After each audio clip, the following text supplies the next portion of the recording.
Good evening, everyone. Today is December 14th, 2023. This is the full meeting of your Unified Government of Wyandotte County Commission.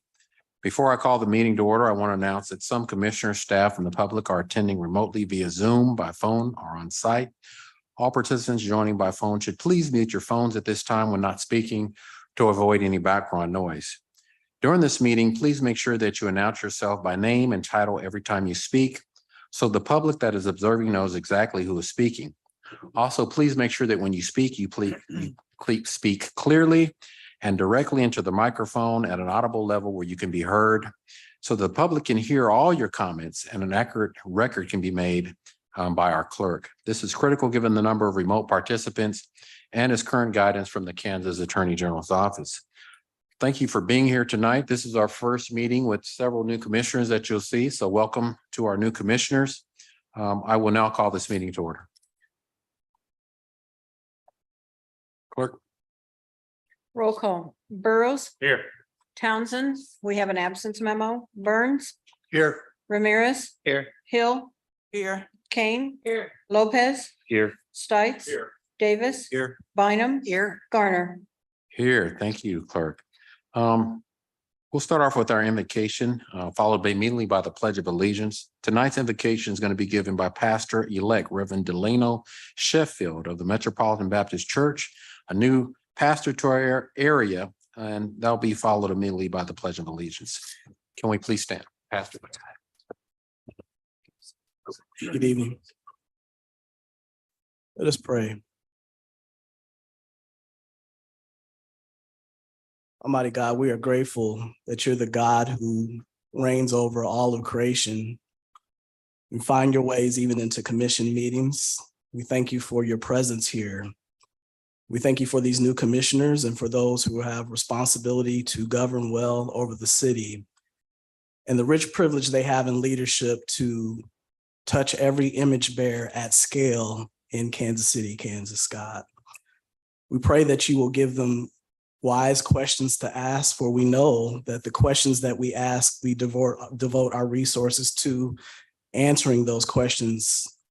So give them wisdom to ask the right questions, beginning with what does it mean to be human? Our prayer, God, is that they will see each other in each soul before they see each other's agendas and their purposes, God. Give them guidance to remember each other well. We pray that you will help them to use and see Jesus as a great quintessential example of what true leadership looks like, that it's always more blessed to give than to receive, and that whatever we have within us is better than any title that's added to us. We pray that they'll understand lessons from the kingdom, that in the kingdom there's always enough. And when people come together, there's always enough resources if we're willing to share. We pray that the mentality that they have may be exemplified through the way they conduct themselves, that they are concerned with those around them, and that out of the outflowing of what the commissioners do, the city may reflect that as well. Help them to see how economies work together, that when all people flourish, the city flourishes as well.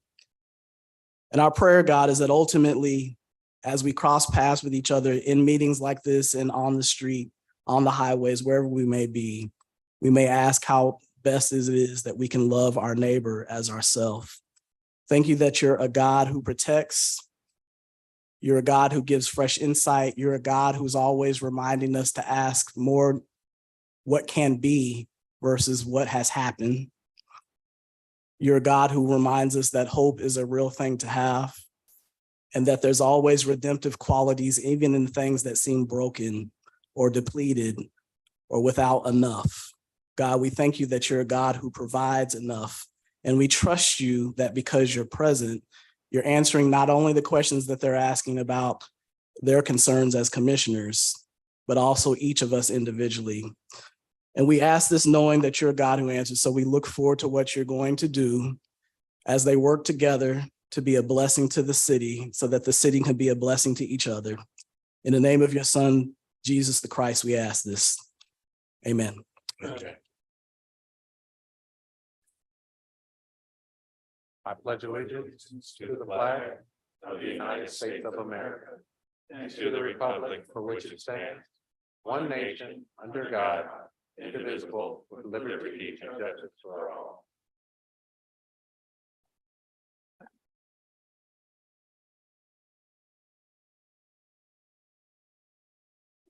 Thank you, Pastor Sheffield, for providing that invocation. Clerk, are there any revisions to tonight's agenda? Yes, Mayor, we've had two revisions to our agenda. The first revision was adding item number 4, a resolution setting schedule of meeting times to the mayor's agenda. The second revision was adding item number 5, a proclamation for Bob Rittenstein Day under the mayor's agenda, and also adding nominations to boards and commissions under the consent agenda. Those are all of our additions. Thank you. Before we start our agenda this evening, I want to just take a moment to ask everybody for a moment of silence. A gentleman I've known when I worked here pretty much throughout my career,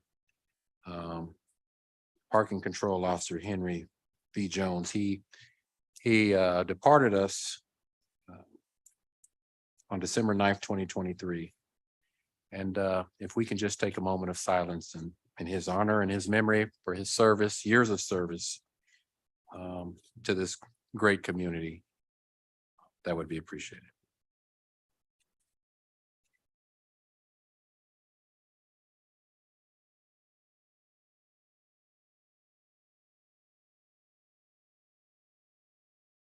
Thank you. I'm going to let the administrator have some words. Just bear with me shortly.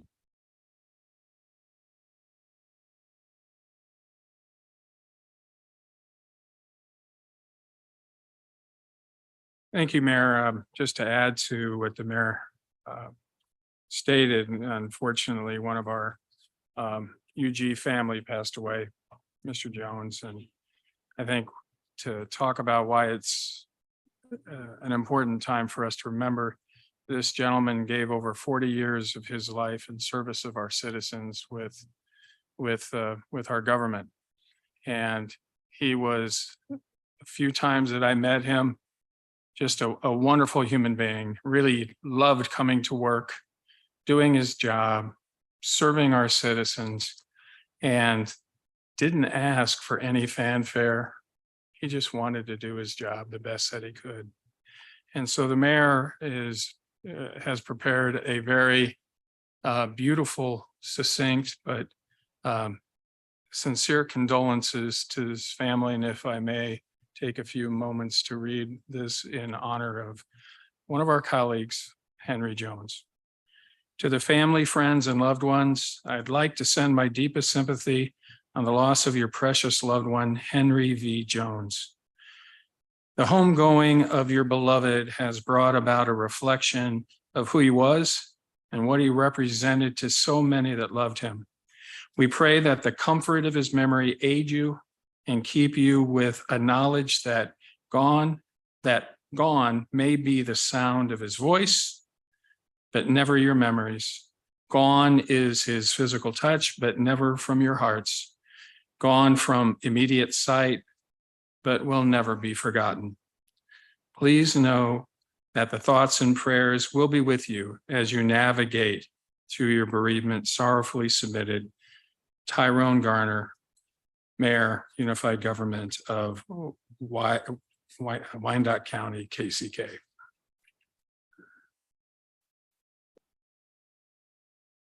Thank you, Administrator. The Administrator is tasked with overseeing the 2,300 authorized employees here at the Unified Government. So it's befitting that he send that to the staff.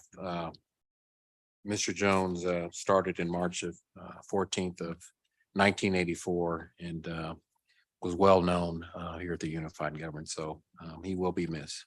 So thank you. Moving on to our first item on the mayor's agenda is a resolution amending policy renaming Unified Government owned buildings or parks, immediately followed by a resolution renaming a request to rename Bethany Community Center. These first two items on their mayor's agendas are related. With the approval of a resolution amending the current policy for the renaming of UG owned buildings or parks, It'll allow the mayor or commissioner to make that request and change. The second item under this agenda, again, is the approval of a resolution renaming Bethany Community Center to the Earl Watson Senior Community Center. I'll ask our legal counsel to make some open remarks in regards to those policies.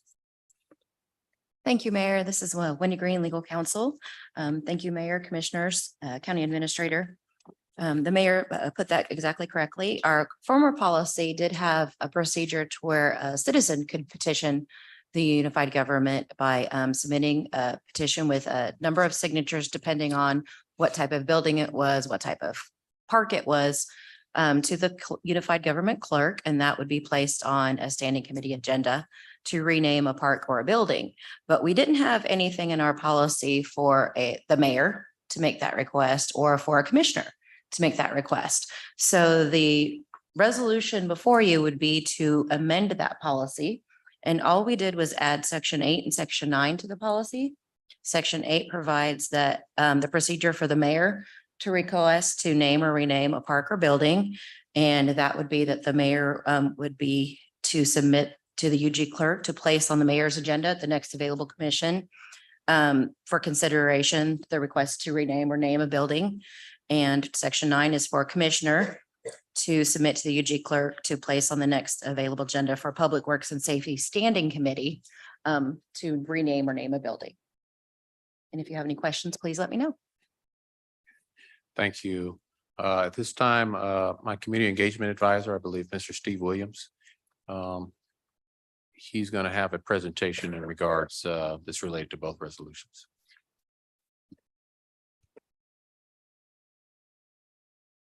Mr. Mayor, Commissioners, and Mr. City Administrator, good evening. It is my honor to stand before you on a community-driven initiative to rename the Bethany Community Center to the Earl Watson Senior Community Center. I know myself personally, I can't think about Bethany Recreation Center without picturing Mr. Watson. A small bio about Mr. Watson, to start a little bit about his history, employment with unified government. He started in 1991, and he worked 32 years there at the community center. Some of the positions he held, he started off as a recreation specialist and eventually moved to a recreation supervisor by the time he retired. So that transition happened somewhere within that time. Some of his notable contributions was he operated the Parkwood Pool as well as the Bethany Community Center. So he kind of had a dual role. He coordinated the annual back to school supplies, giveaway supplies with the community policing, where they supply backpacks and school supplies for our youth of our county.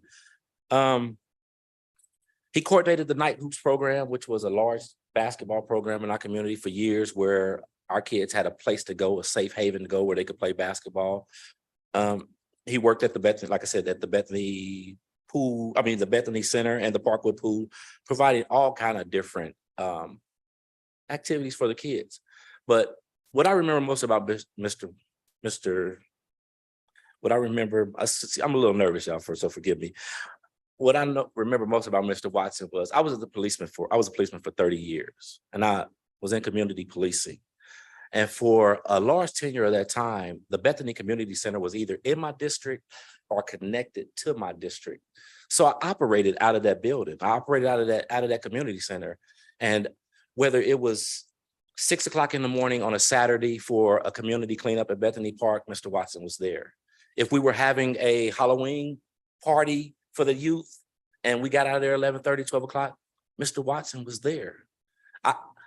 Out of all that time, as much time as I spent there, I only remember a handful of times, 1 or 2 times that Mr. Watson wasn't there. I mean, his connection to our community, that building was his connection to our community. And when I go there, I used to go there sometimes just to talk to him, just to get wise counsel from a man who, he's going to shoot you straight. He's going to be honest. And he loved this community. So when I took this position and then I started hearing the buzz about the renaming of the community center on social media and from from people. I thought, what a blessing this would be for us to name this facility after a man who's gave so much to our community. I thought it would be an awesome opportunity for us to give him his flowers while he can still smell them. I think that's huge. And sometimes we forget that. We try to remember people after they're gone, and it's crucial that we remember them while they're still here.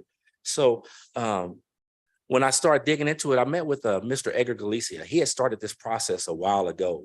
And when I made contact with him, he kind of shared with me the work that was done to get us to where we're at right now. And to tell you how proud I am to be a part of it, even getting to this part of the process, you have no idea, because I used to tease him sometimes and say, Mr. Watson, you hear so much, this building should be named after you. So to be standing here before you guys today and making this request with the community support, it's amazing to me. So when it was finally, it was clear that they was going to be on the docket tonight, people start reaching out. People from the community start reaching out saying, what can they do? What can I do to be a part of helping this process? How can to the point where they was like, well, if it's finances, we'll figure a way to come up with, the finances to make this happen if it's signage. So the community just kind of took over, and this thing just snowballed and started rolling. So what I'm going to do is give you an opportunity to hear from some of those people tonight, some of the people from the community, and they're going to share with you stories about Mr. Watson, some of the things that he's done for them, But we're going to start off with Mr. Earl Watson Jr. He's going to be our first speaker, and there's going to be several other speakers that come, and I'm going to let them identify themselves and tell you who they are and their role. But what I want to do is I want to thank you guys for even, listening to this, because I believe it's really important. And I think it's important in our community. I think it's really important in our community to show Mr. Watson what a great impact he has on our community. Thank you.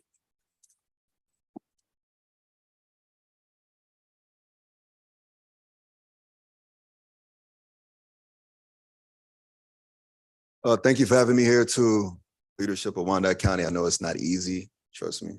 The imagination and sympathy is with you, but in great gratitude, I stand here in honor of my father. If you don't know a lot about him, let me be really clear. He's 91 years old. He's worked there until he was 90. And my dad always taught me little things make big things happen. And what he meant by that was it was three things for him that was important. It was family, it was community, and it was commitment. And when my father, when he talked about family, I feel like whoever entered Bethany Rec Center or Parkwood Pool is my sibling, because I truly shared my father with the community.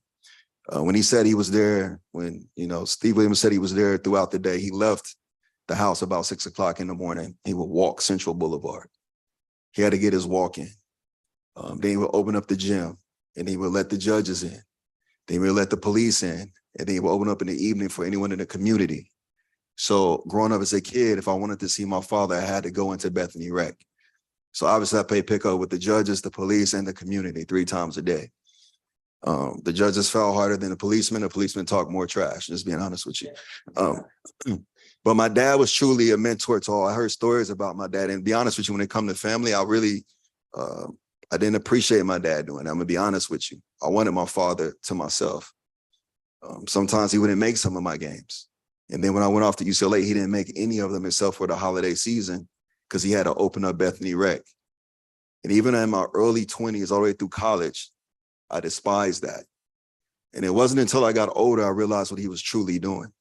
He was truly changing lives instead of inspiring lives. And as a former professional athlete, I inspired people, but my impact is nowhere near as powerful as his with changing people. Then the next thing was community. My father grew up on Quindaro Boulevard. He'll let you know. He believed in the North End the whole time. And we had a thing we used to do when we were younger. We eat lunch at Big 11 Lake. That was his thing. He would walk the gates, get lunch, we'll walk to Big 11 Lake, we eat and feed the ducks and just take in all the experience of Big 11 Lake. He is truly prideful and passionate about Wyandotte County. He believes in Wyandotte County. I would like to thank everyone that forced him to retire because we wanted him to retire a long time ago as a family. So as a family, we appreciate you for sending him back home to us because my father would have stayed in Bethany Rec till his last breath, truly. And the last thing is commitment. For those who do not know, my father was one of the first to integrate the U.S. Army as an African-American drill sergeant in 1954. He joined the Army in 1948. And what he was most prideful of is that flag, that Army outfit, and that Army belt that sometimes disciplined us when he was younger. It hung up in the closet. We couldn't touch it. He kept it pressed. And he always believed that that was the way. So growing up, I had two options, either join the Army or find a way to make it with basketball. I obviously chose basketball. I was not tough enough to do the Army like he did. But my father also, he experienced, born in 1932, segregation and integration. And for my father to be one of the first to integrate the U.S. Army as a drill sergeant, he believed in community and commitment and bringing all people together. And he truly believed that. So when he speaks to you as a person, he speaks to you as a soul. And it's one thing he always taught me. In order to win the battle, you have to win the war. You're not going to win every war, but win as many as you can and bring as many with you and never leave anyone behind. He believed in brotherhood. He believed in community. He believed in commitment. He believed in family. So thank you with much gratitude for my family. I wish he could make it, but he could not. I appreciate you. And it's just an honor just to be here. Thank you.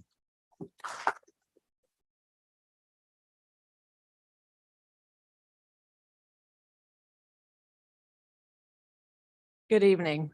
My name is Cynthia Lane, a longtime member of this community, and it's a very honor to be before you, Mayor Garner, and distinguished commissioners. I want to start by thanking you for your leadership. Leadership is difficult. You are making some very important decisions for our community and leading us forward, and we are very grateful for your service. So thank you. It's a real honor to stand before you. It's been a minute since I've had a chance to be in this chamber. And it could not be more fitting to be here in support of renaming Bethany Community Center for a man whose day-to-day actions are truly the definition of community, Mr. Earl Watson Sr. As I went down memory lane after Irene gave me a call and let me know about this tonight, my mind began thinking about all the times that I had the privilege of interacting with Earl Sr.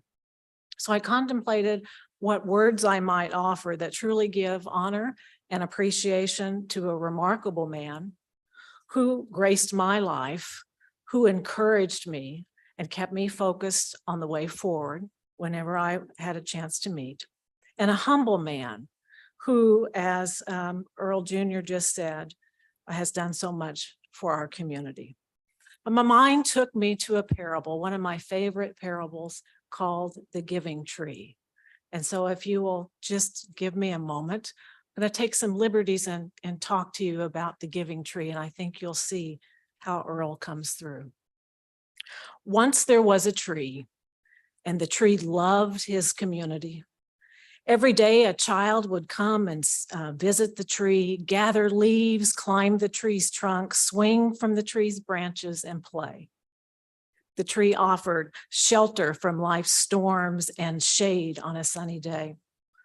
The place where the tree stood became so important to that child that he returned on a regular basis. The child grew to love the tree. For the child, the tree was a place of belonging, a place to explore, to compete, to develop, and to grow. The tree was steadfast and reliable and would often share words of wisdom, reminding the child to work hard, stay positive, never give up or give in. Now, I hope I'm not taking too much liberty with this story so far, but for that child, and I dare say for all of us, that tree symbolizes what it means to be rooted in the community. The tree, I dare say, is Earl. Earl reached out his arms, had that most magnificent, still does, welcoming smile, never seeming to give up or give in, always having a positive attitude, inviting us all in, encouraging us to extend our branches, to work united, to improve KCK, to be a better place, a place where dreams are nurtured. That's what Earl did every day in his work with our youth, a place where children and youth are our priority, a place where we all can thrive. Earl Watson Sr. is our tree. So I stand here united with the community, thanking you for the opportunity for this very fitting and lasting tribute to a remarkable man who is truly rooted in our community. Thank you very much.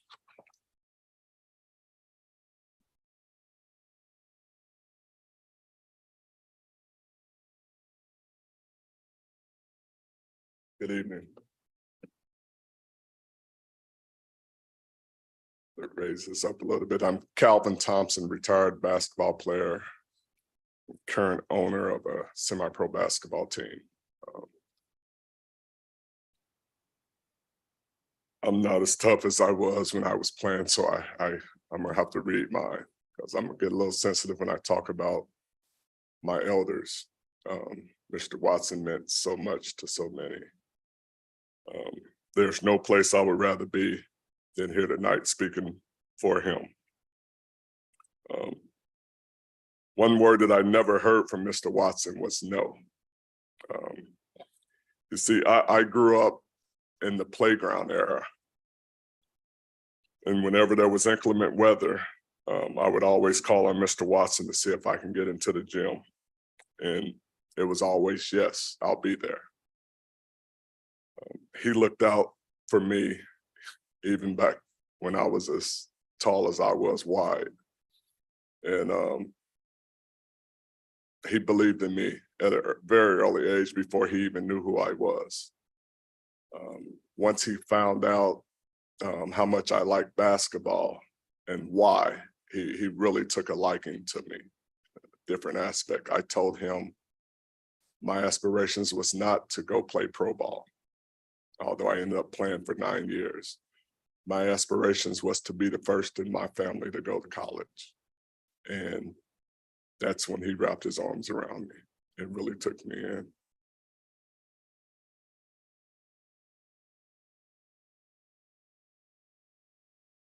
He taught me at a very early age that it was more than just a game. It's more than just a game. And when I retired back in '95, I was trying to figure out what I was going to do with my life. And I was scribbling on some paper, scribbling out, what am I doing? What am I doing? I'm helping people, I'm helping out other people, I'm helping people. And helping out other people was the acronym that I used for my youth program. It's HOOP service, helping out other people. And he taught me that along with my father at a very early age. And it wasn't about him. It wasn't about, I mean, it was before EJ.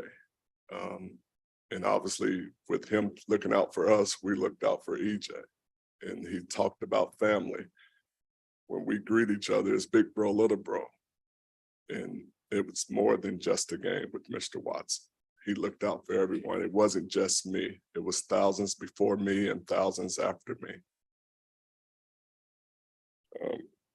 His efforts to keep young kids like myself out of the streets and out of trouble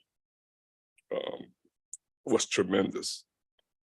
I remember the doctor told me that I would never walk again. And he would say, Calvin, the door is open. Come and rehab. Come and rehab.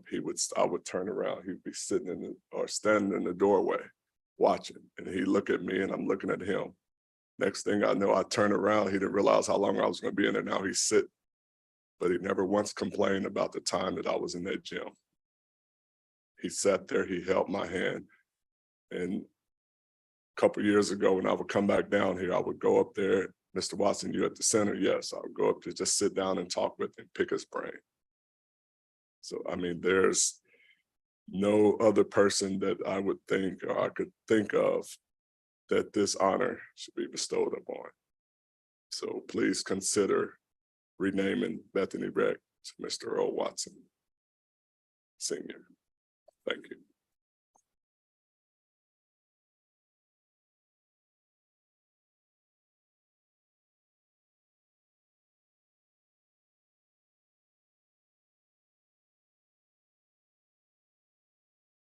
Good evening, Pearl and Wyatt.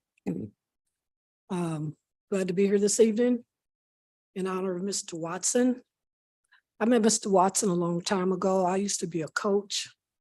I used to coach a team, a couple of teams, different years until the guys went to college. And so when I would go over to Bethany, you know, Mr. Watson was there, even after I was coaching. And that time I had nephews that were playing basketball.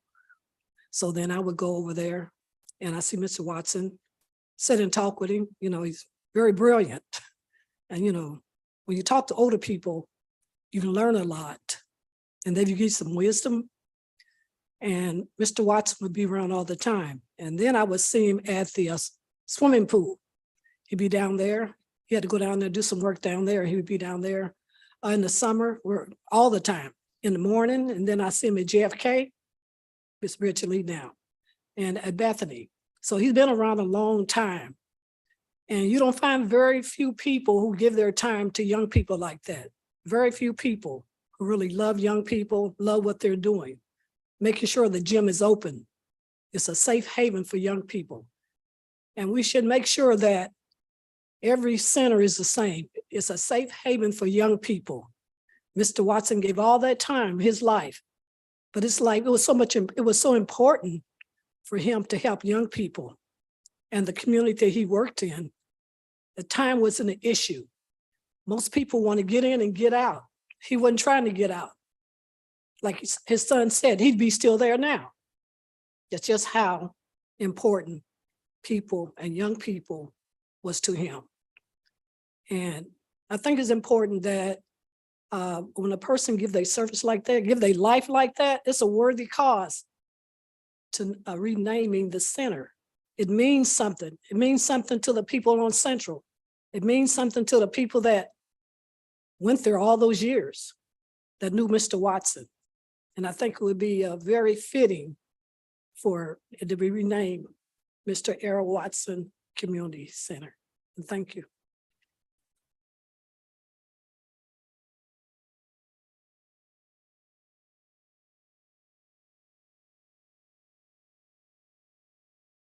Good evening.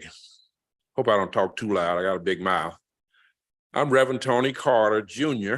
I pastor the Salem Baptist Church here in Kansas City, Kansas. It's been my awesome privilege to serve that congregation for 23 years. I met Mr. Watson when I first got here because I wanted to do something to exemplify my youthfulness at 40.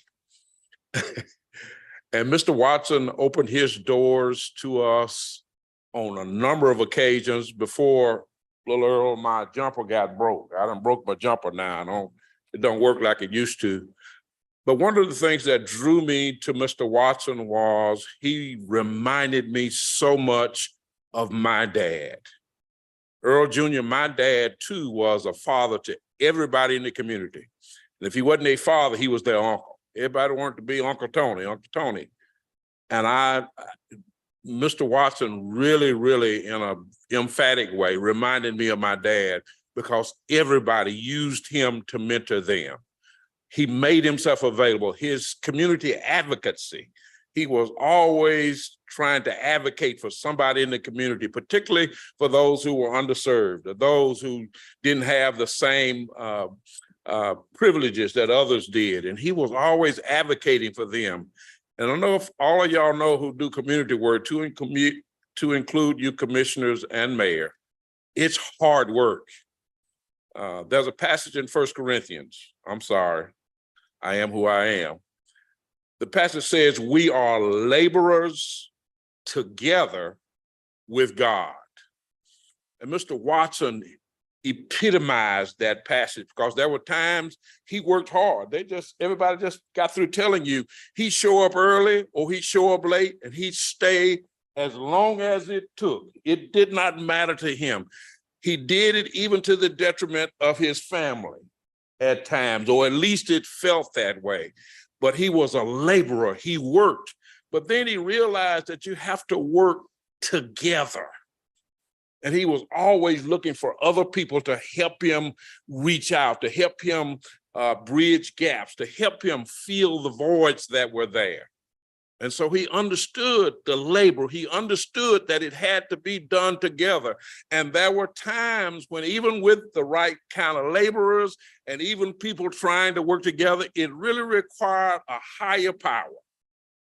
And God stood in. He epitomized that. His life spoke that, even though he never quoted scripture, perhaps. I don't know, maybe he did, but I never heard him quote scripture, but he lived it out in faith. And I think we would be doing a grave injustice if we didn't take this opportunity while he yet lives to give him the flowers and to rename the Bethany Community Center after Earl Watson Sr. is what we call a no-brainer. But I want you to use your brain. It's not a no-brainer. If you don't do it, it's no heart. Because if you have a heart, no one could be more deserving than Earl Watson, Earl Watson Sr. God bless you.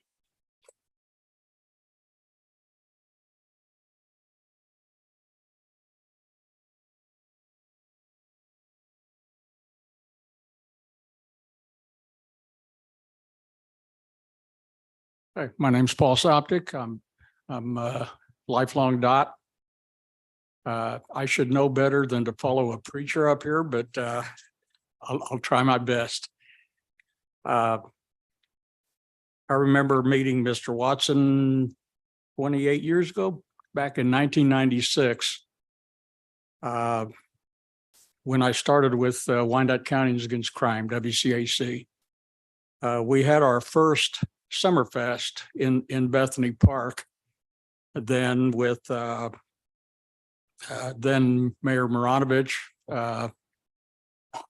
Ron Miller, our ex-chief of police, and a whole bunch of other people. We brought a lot of people together in those 17 years that we did have the Summerfest at Bethany Park.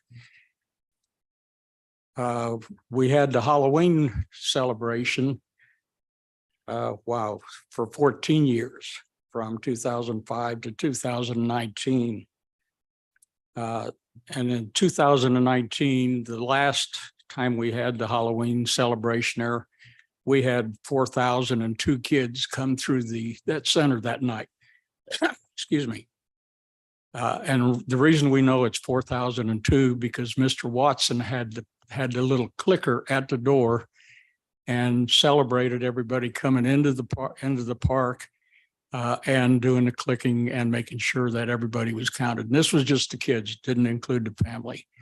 So it was unbelievable. But every time that we had a event at either the park or the center itself, we had some guy sitting off in the corner and he would be holding our hand, or he would be cheerleading, or he would be providing chairs or tables or utilities or whatever it took to get the job done. But that was Mr. Watson. And actually it was his second love, helping people. His first love was actually the youth of Wyandotte County. We would sit and talk for hours and hours about him putting together the basketball teams and the groups of players that he would mentor and hold their hands or enjoy teaching them about life as well as basketball. I mean, he did so many things in the community that that'd be hard to talk about. I know when they, when he had put, take himself away from the Parkwood pool, they hired 3 people to take his place. But that, I mean, that was just Mr. Watson. He was, you know, I don't think we can find a kid on the street that he didn't hold a hand or mentor in some way or another. So I do hope that you do use your brain like Reverend Carter said, and change the name of the Bethany Rec Center to Earl Watson Senior. And if you do it tonight, I'll even help you hang the sign tonight. Thank you.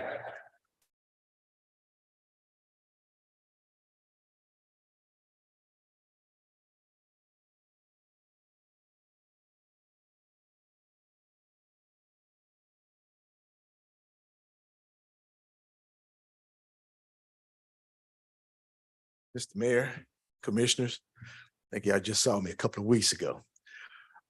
My name is Victor Harris.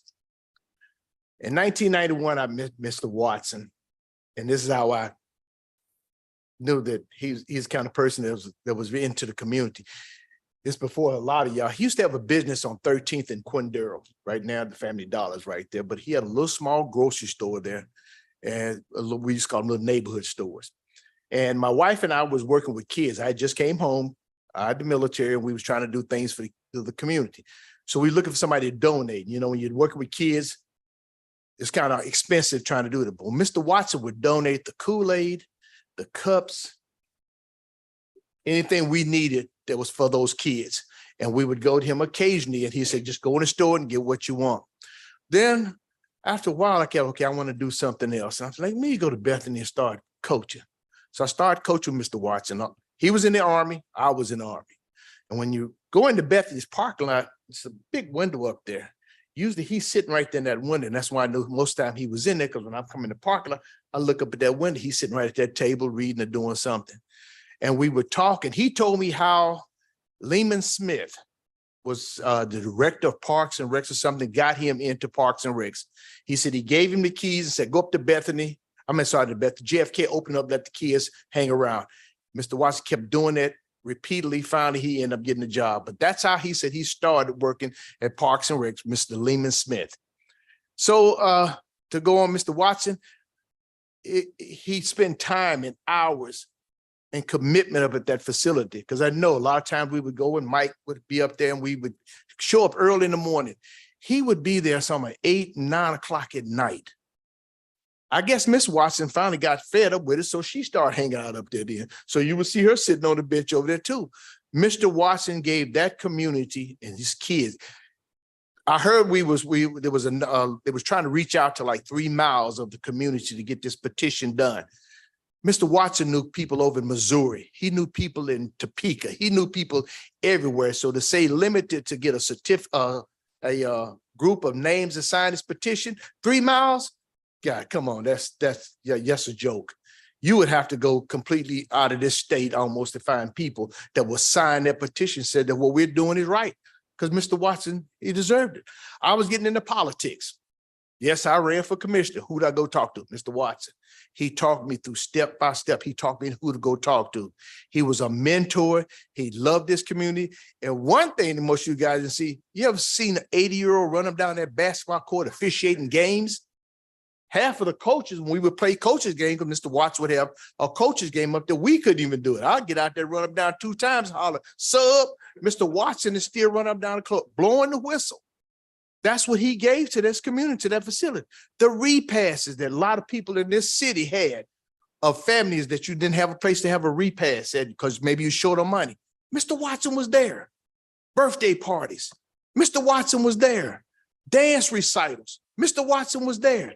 He opened that door. If you want to do free plays where you thought your kids would be somewhere that's not getting in trouble, Bethany Rec, Mr. Watson was opening. He had free play for them. He gave to this community. I'm just hoping that I get the age that he is and be able to do what he do. And that's why my wife said, why do I want to retire? I can't retire because I sit up and I watch how Mr. Watson continued in his 70s and 80s doing what he did for this community. And commissioners, I'm going to say it, please, from your heart, seriously think about naming that facility Earl Washington Senior Community Center. He don't want it. I'm telling you right now, he don't want that because that's the kind of person he is. So if you do it, you're gonna have to do it without his permission, without his blessing, because that's not what he wants. Mr. Watson just want to be Mr. Watson, known for everybody's pops. Yes, Earl, I shared him, called him pops too. Commissioners, please consider this. Thank you very much.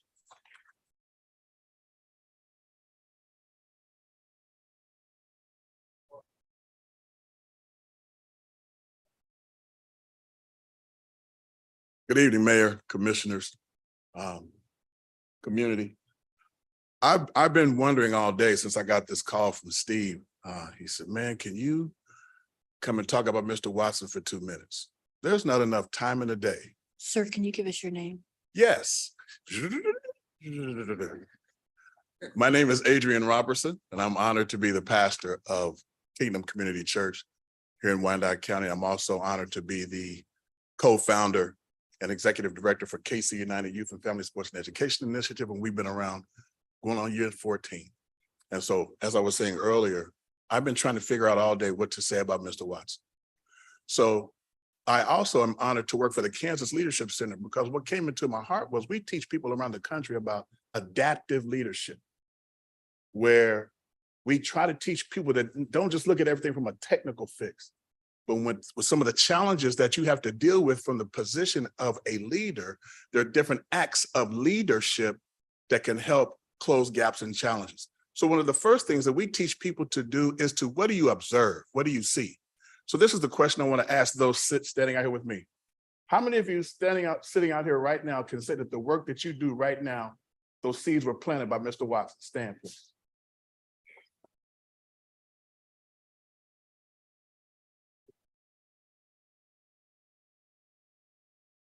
Point number one. Point number two, when we started youth football back in 1992, we went to a couple of local groups to see if they would support us, and we were turned down. That brother right there, Tony Carter, and another young man said, man, come use my church. Mr. Watson said, Robinson, what you trying to do? So we trying to do football. He said, come down to Bethany. We started we was with the Kansas City Gators. That brother back there, Victor Harris, we had parties there. We had celebrations there. And now we're celebrating year 14 next year. So then also with that, with Mr. Watson, when we're talking about the work that he has done, you have to look at him from the perspective of leader. So let me give you some competencies. These are 5 competencies that I just got off a Zoom call today. We're just doing the same training with 220 folks talking about adaptive leadership. So these are my examples of Mr. Earl Watson Sr. One adaptive leadership competency is that leadership is an activity and not a position. We're not saying get rid of the presidents, pastors, board chairs, and CEOs. We need to have people in positions of authority. That's true. But when it comes to the really difficult, complex challenges, the problems that keep us up at night, the issues that make us worry for future generations, you just heard Mr. Watson gave and is currently giving his life for young people. It's going to take more than authority to make things better. Earl Watson Sr., perfect example. Anyone can lead anytime, anywhere. When it comes to adaptive challenges, we all have a part to play. Lots of people need to get involved. Lots of people need to contribute time and energy. You've heard that story already. Many people need to change. You've heard that story already. More people need to exercise leadership. This he did. Number 3, leadership starts with you and must engage others. You saw how many people stood up. Literal example of legacy is standing in the room. Some things an expert can fix or the boss can order done. But as a culture, we've gotten into the bad habit of waiting for others to act or to lead. For you, if you embrace this principle, and for me, the waiting is over. Mr. Earl Watson Sr. gave us that example. Point number 4, your purpose must be clear. It's cut and dry. Mr. Watson's purpose was to love this community, to love his family, and to show what commitment meant by tactically and tangibly touching people, by just being himself. And finally, leadership is risky. We'd be irresponsible if we didn't share this one final principle. If you've ever attempted to get people to work together on a difficult challenge, you know that leadership is risky. You'll need to identify and navigate those risks. And Mr. Earl Watson Sr. was never one to back down from a challenge. So as a pastor, I got to give y'all this scripture. Y'all have no idea. You help me with this. So let me give you Psalms 1. It says, blessed is the man who walks not in the counsel of the wicked, nor stands in the way of sinners, nor sits in the seat of scoffers, but he delights in the law of the Lord. And on his law, he meditates day and night. He is like a tree. You heard that word already. He is like a tree planted by streams of water that yields its fruit in its season, and its leaf does not wither. In all that he does, he prospers. You've heard it already. We are asking you. We're literally challenging you. There can be no way that a no vote can come from this group. Rename Bethany Rec Center Earl Watson Senior Center. Thank you.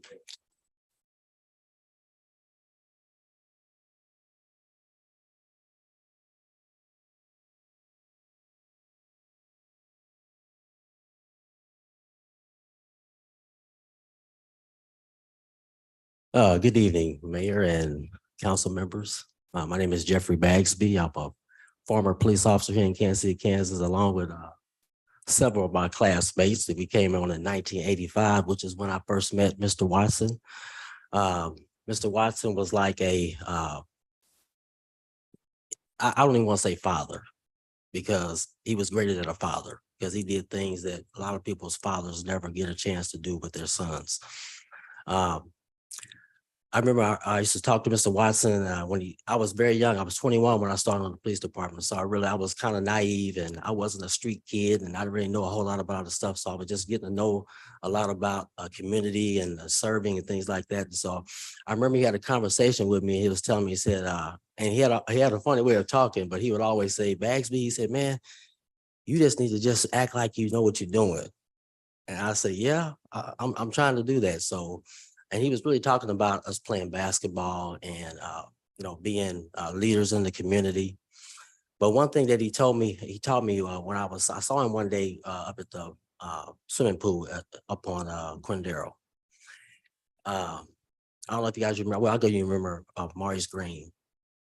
Mr. Watson was up at the pool with him because I think he had just hurt himself and wasn't able to go to the World Championships or something like that. And he was up there talking to this guy. He was literally in tears, but Mr. Watson was telling him how he was going to be a great runner and he was going to be a great man. I was just kind of sitting there listening to him, and he's never talking about himself. He was always trying to inspire people and inspire young people. And I think everybody in this community, every young person who knows anybody knows Mr. Watson. All of my children know Mr. Watson. He's just he's very deserving of this honor. I don't think anybody else that knows anything about Bethany knows anybody else but Mr. Watson. He is a great man, and I could go on and on, just different things that he just taught me. And always a caring and giving person. He never asked for anything. He was always talking about what could he do, who could he give something for, how many kids do we need to have come in, or just what can he do to help. So I just thank you, Earl Jr., for allowing us to have a part of your dad's life. I know it was hard because he was there all the time, and I can't even imagine how he felt. I mean, he explained that he resented it, but I know he knows now that it was a greater purpose in his dad's life. A scripture I want to leave with you. It's in Psalms 37. And this is what I think about when I think about Mr. Watson. It says, the steps of a good man are ordered by the Lord, and he delighteth in his way. Though he fall, he shall not be utterly cast down, for the Lord upholdeth him in his hand. And I don't think anybody in this room or anybody in this community saw Mr. Watson fall, they wouldn't be there to pick him up. Please. They renamed the Bethany Community Center Earl Watson Senior Community Center. Thank you.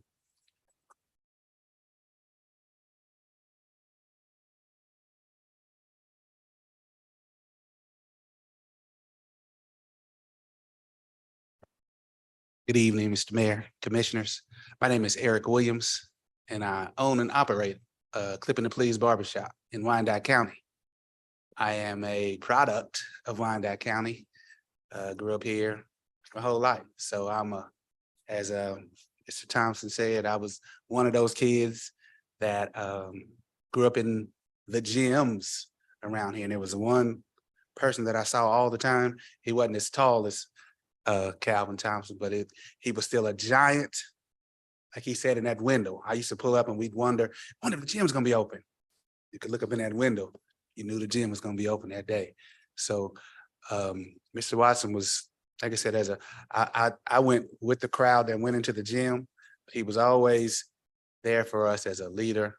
And I saw I just watched how he worked with the young men, he'd pull them to the side to give them just nuggets that they could use. And I remember just kind of standing around being close because it seemed like he was this giant of a guy that maybe I couldn't get to. And I just want to be around as he shares his wisdom. I just want to be somewhere near him as he gives his wisdom. So I do remember the gyms that he opened and realized that was when I went through, not telling I'm 56 years old. When I went back again, when my baby brother went, I was like, is that still Mr. Watson at the gym? So that let me know that he's been there for a long time. So it was like, man, he's still at the gym. So I knew that he had the passion and that he loved what he did, probably as much or more than we love going there. He was always there and he stayed there even through my baby brother's time, which is younger than me. And it was like, that's the same man. He pretty much still looked the same when he got there too. So as they say, running down the court at 80, he looked the same that he did when I was there in the 80s. So I don't see anybody else that I think would be, when you think, as everybody has said before me, when you think of Bethany, I think we wouldn't even say Bethany as much as we would say up there, Mr. Watson's spot up there. We never would even say Bethany. We say Mr. Watson's spot. So we already kind of hood wise dubbed it Mr. Watson's spot without a sign. But we do, in getting older, we realize that would be an honor for us to see it as what we spent the time in there, and for him as well. As it's been said before, so not to be repetitious, but for him to be able to get the flowers, to show you that that's not his goal, that he didn't do that for the flowers, shows to me a lot about his humility.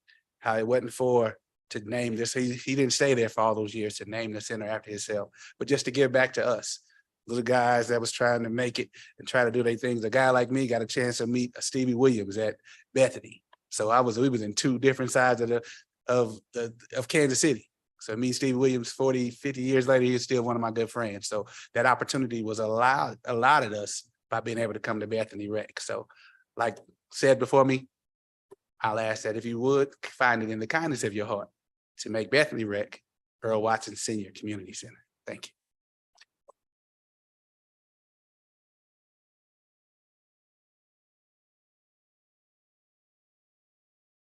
Mayor, Commissioner, my name is Paul Jones, 32-year retired battalion chief on the Kansas City, Kansas Fire Department.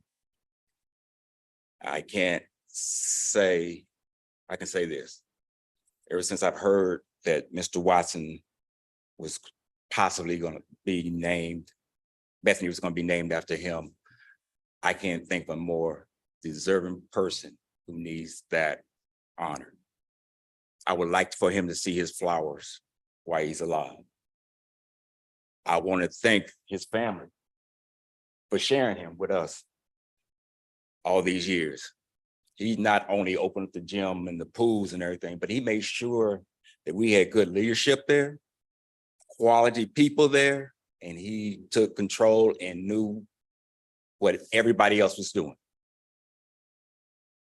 I want to thank him for opening up the gym when the firefighters and the policemen had a little battle with basketball every now and then. What they know the outcome of that though. So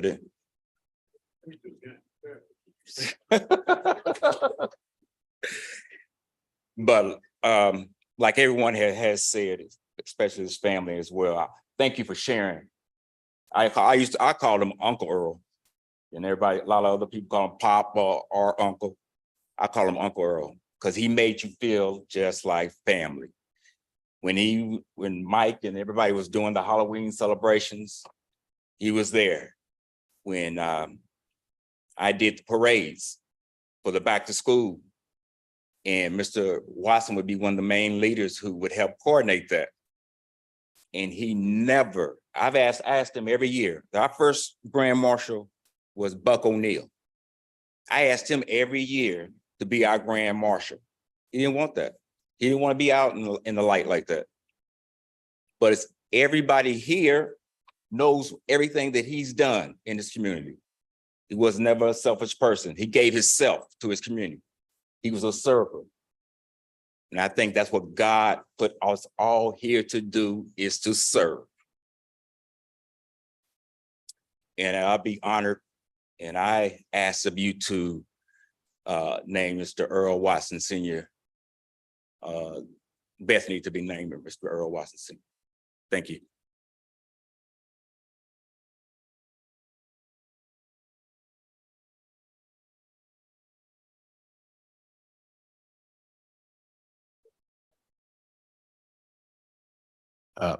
Mr. Williams?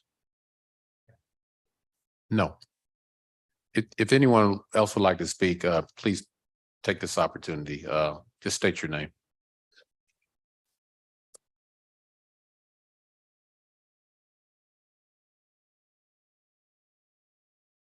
I'm Tony Martinez. I'm not here in any official capacity, but Mr. Watson is a big part of my story. 4 words I have to say that are most important are do the right thing. I spend my days telling people to do the right thing. I'm asking this commission to do the right thing. I met Mr. Watson in 1998 or 1999. Very important to remember too, that I don't know anybody in my whole life that I've ever called anything but Mr. Mr. Watson has always been Mr. Watson. I've never called him Earl. I've always called him Mr. Watson because I have so much respect for the man.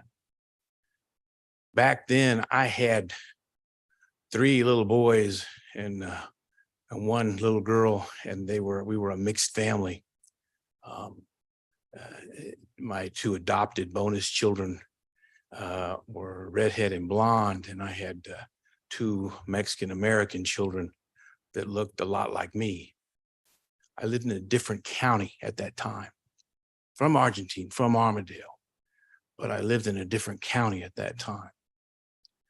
I'd gotten my education on most things, I think, except the one thing that had passed me by, and that was how to raise my children. But I was learning. My sons and my daughter all wanted to play sports. I didn't know anything about basketball. I just knew that my sons and my daughter wanted to play basketball, and I was going to learn how, watching TV, reading books, whatever it took, I was going to do that. The county I lived in at the time didn't really afford much places for me to practice. There was reasons for that. See, the teams that I had started with from the YMCA and Salvation Army, they were mostly Black, Indian, Mexican, Pakistani, whatever minority group there was, that's who we got. Unfortunately, truthfully, in the county I lived in at that time, there weren't many places to practice, whether that was because of the makeup of my teams or just because. We knocked on the door, Bethany Medical Center.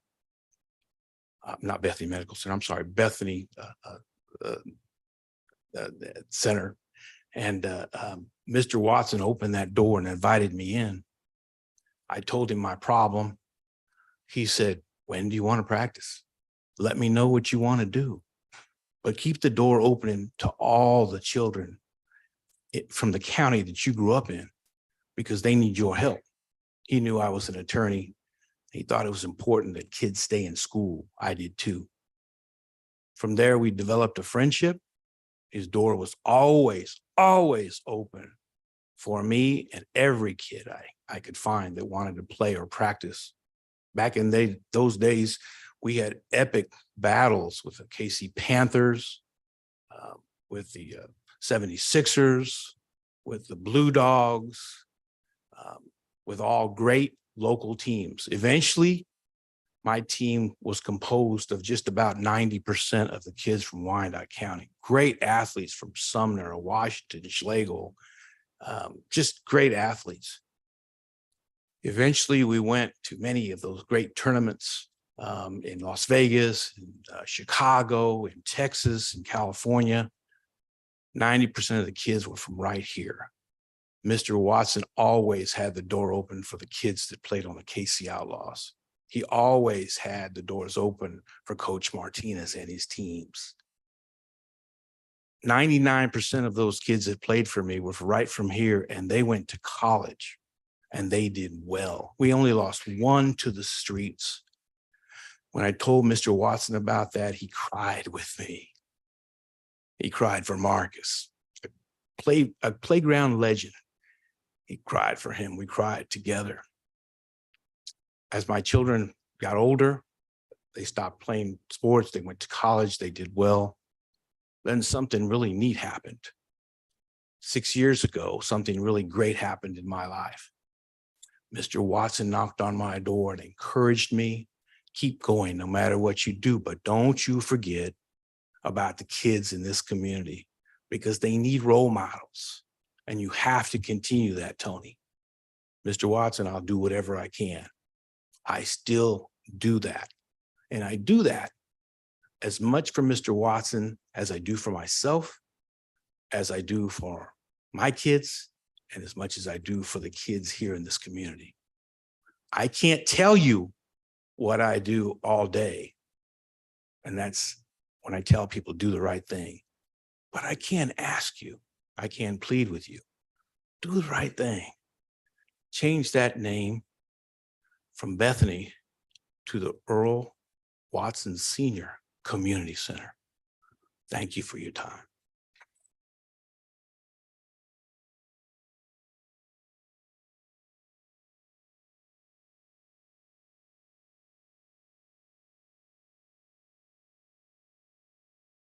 Good evening. I'm J.D. Rios.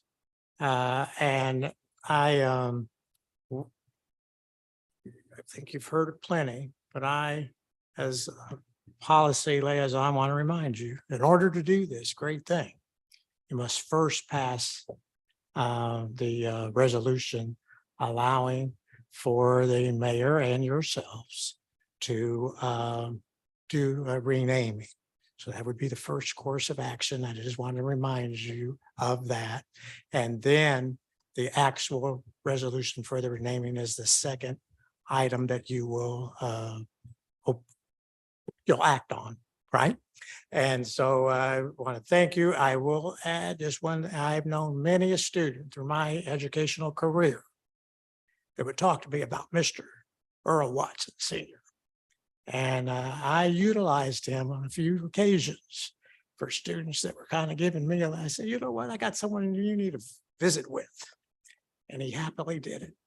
So I think it's a great thing here, but I really just want to remind you of procedure. So thank you very much. Thank you. And I'm going to close the public comment now in the audience, unless there's anyone else that wanted to speak. We have someone waiting online. Okay, clerk, we have someone online. Mr. Galicia, you'll need to unmute. Go ahead. Yes. Good evening. My name is Edgar Galicia, Central Area Betterment Association Executive Director. I want to thank all commissioners, the mayor and the county administrator, and everyone here for the opportunity to speak on behalf of the Bethany Resource Center change of name. It is important to say that CABA operates a community building program called Diversity. This program is solely dedicated to increasing the community pride. The pride of people, residents, business owners, and workers in Kansas City, Kansas feel for our community. Community pride builds nations. Community pride saves cities in despair. The purpose of increasing the pride our community feels for our city is ever so important, as it is a pillar to the increase of self-investment. Self-investing has helped our community come back from where it was during the 90s and move forward to where we are today. Community pride has kept us standing. We have plenty to do, and we have a long road ahead of us to become the city all of us could be proud of. And yet, each step we take is important. Changing the name of the community center or the resource center, as is officially known, to the Mr. Watson or Earl Watson Senior Resource Center is only one way to make sure all of us stand proud and all of us work together in building this community of ours. I want to thank everyone here again for allowing the community to express their feelings about this petition. We've worked since 2018 in trying to make this a reality, and this is the time to do it. This is the time to make it happen. Help us be proud of our community by honoring one of our local heroes. Help us belong to our community by recognizing that Mr. Earl Watson Sr. deserves such a great honor because of all his work. Help us be stronger together and become a proud community. Thank you very much.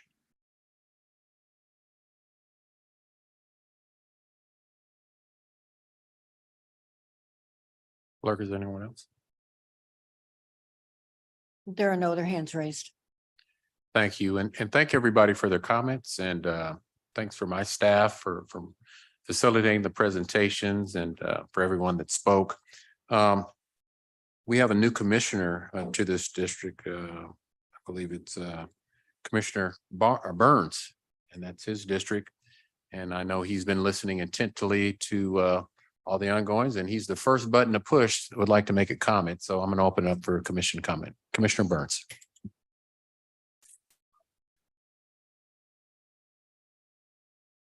Thank you, Mayor. This is a no-brainer. I mean, first of all, I'm glad Mr. Watson didn't file against me, even though I represent that. But what a great man. And I would like to have the honor and the distinct honor to make the motion to rename the Bethany Community Center that's in my district to be forever the Earl Watson Senior Community Center. And I hope the Public Works will not just put some little letters up. I hope they find the biggest letters they can that will represent what a great man he is on that building. So I would like to make a motion to do that.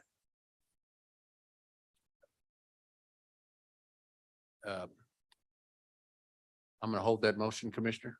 Yes, sir. So save it. Commissioner Ramirez. Thank you, Mr. Mayor.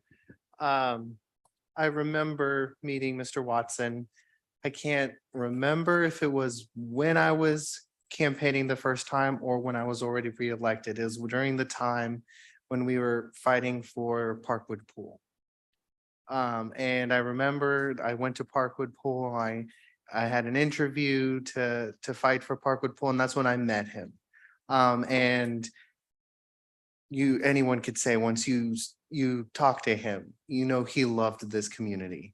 He cherished this community. He fought for that pool and fought for the youth. And so just as Commissioner Burns said, this is a no-brainer. This is, to me, I would be proud to support this.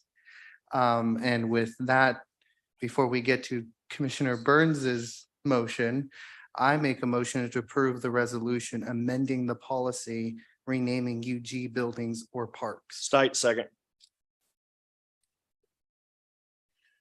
Okay. Any further comment from any commissioners? I'd just like to say that, again, I appreciate everybody. It's been a long time coming. I think what Mr. Watson represents is, you don't have to be the mayor to be somebody of value. You just have to care about people. And God can work with you and work in you and to allow and design a purpose for you to feel being that person that improves people's lives. And that's what Mr. Watson did. God can work with you right where you are. And I think his life legacy is a testament for all of us, especially at this time of the year, when we talk about the holidays and giving. He gave so much. And really it's a time to reflect on ourselves, looking at what he did and realizing that it starts with love. Love of others, love of our community, and realizing that if we had more of that in our world, what a better world this would be. And so I don't get to vote, but if I could, I'd vote to change Earl, to change the Bethany Rec Center to Earl Watson Senior Community Center. And I urge this commission to do the same. Commissioner Davis has a comment. Thank you, Mayor. I'll say it's very, very quickly. I'm really excited about this policy change because like Mr. Watson Senior, we have so many champions in this community that deserve to be celebrated. Looking at this policy, it's very difficult, although kudos to you, Mr. Williams and Mr. Galicia, for doing the work of getting the signatures and showing that the community is very, very much invested in wanting this to happen. And so thank you all for that work, and I'm excited to vote in favor of this. Thank you, commissioners. There is a motion on the first item. Clerk, am I correct? Amending the policy, renaming the UG-owned buildings or parks. Yes, we have a motion and second. Okay. Any further discussion? Seeing none, clerk roll call. Roll call, Burrows. Aye. Burns. Aye. Ramirez. Aye. Hill. Aye. Kane. Aye. Lopez. Aye. Stites. Aye. Davis. Aye. Bynum. Aye. Motion carries. Thank you. Commissioner Burns put a motion out on item number 2, a resolution renaming Bethany Community Center into the Earl Watson Senior Community Center. I have a motion. Is there a second? Earl, second. There's a motion and a second. Any further discussion? Seeing none, clerk, roll call, please. Roll call, Burrows. Aye. Burns. Aye. Ramirez. Proud aye. Hill. Aye. Kane. Aye. Lopez. Aye. Stites. Aye. Davis. Aye. Bynum. Aye. Motion carries.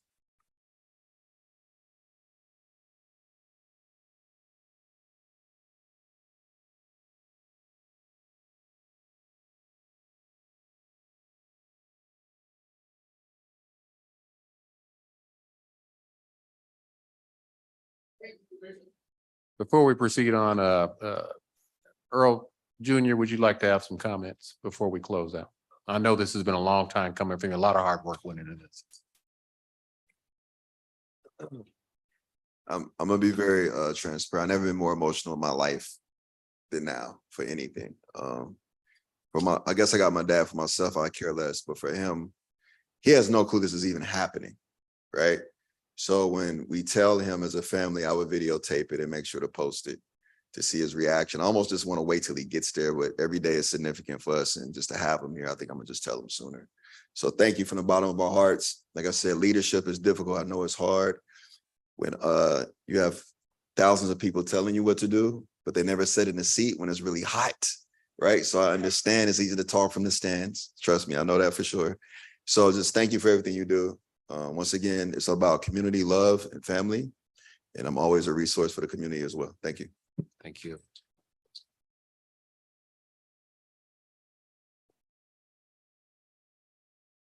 Before I go on to the next item, Commissioner Lopez. Yes, I'm new as Commissioner Lopez here, District 6. I'm new here on this. Maybe I got to run by code of ethics, but I have equipment and I don't know if I would be allowed to help put this sign on the building. Well, I believe that you can get with our administrator, our legal team, and they can walk you through that, Commissioner, but I know that everybody appreciates that gesture. Thank you so much.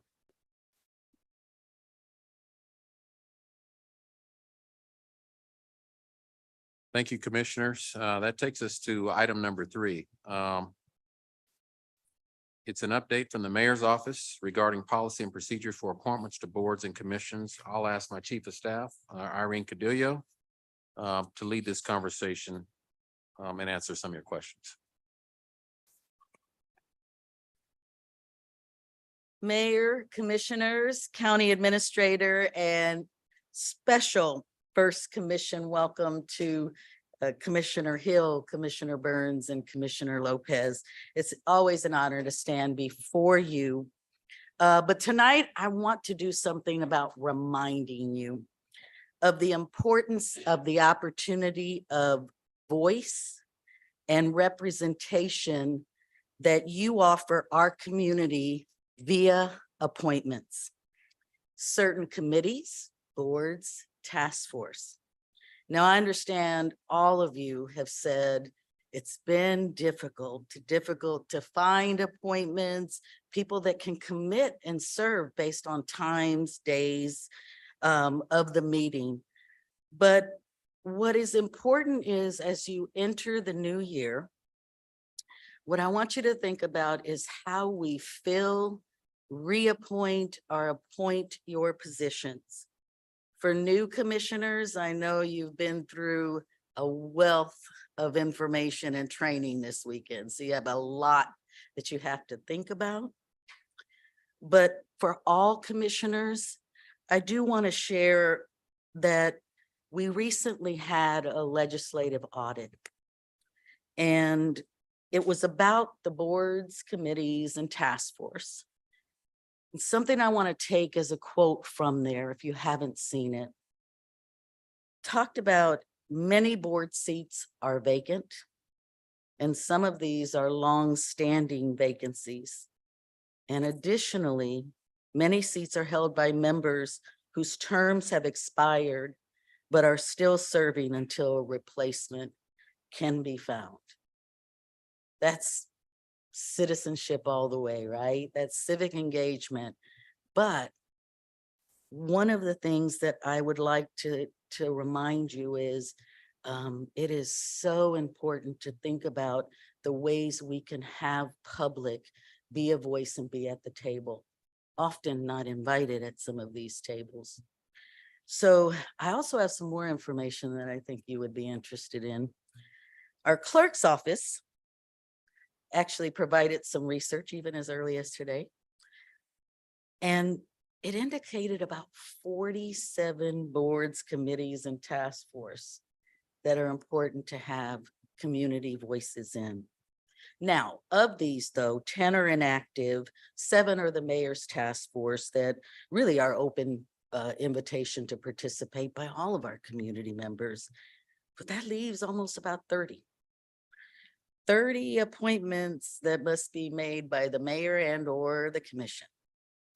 Many of these you might kind of remember or know and have a good feel for, including things like the Landmarks Commission that's responsible for overseeing the preservation and cultural heritage of our community. Wyandotte, Leavenworth County Area-Wide Advisory Council on Aging that assists our area agency on aging through planning, coordination. Kansas City Housing Authority, of course, you know, that helps many of individuals and families of low income achieve greater stability and self-reliance by providing safe, affordable, and quality housing. We have a Wyandotte County Library Board that looks at contracting library services and furnishing library services and setting tax levy and budget. Our Board of Parks Commission advises Parks and Recreation Department in areas on park management, long-term planning, initiative for park needs, a solid waste committee. Imagine you inviting someone for this, but it's so important because it provides a solid waste management plan for our county. And then last week, for new members, last week, this board actually approved a new committee that would look at Quindaro ruins and really build a plan to share this historical site with people all over, hopefully the country, and hopes to spark development in the northeast portion of our county. But that's only 6 or 7. Many of you longtime commissioners think there's about 7 to 9. And we're going to be working with the clerk's office along with even the auditor's office to really determine how many actually there are and how many actually appointments you have. So with that being, the mayor's office really is happy to work with you to recommend candidates. But what I ask that's more important is that your networks and sharing your networks with each other, being able to vet and think about community members that we can invite to be a part of some of our work is really important. So that's one. But the second thing I'll say is now it's asking you to think about a commitment from you. The mayor has 4 appointments on the Mid-America Regional Council Board of Directors. And with that board of directors, it consists of 33 locally elected leaders from 9 member counties and the 6 largest counties in our region.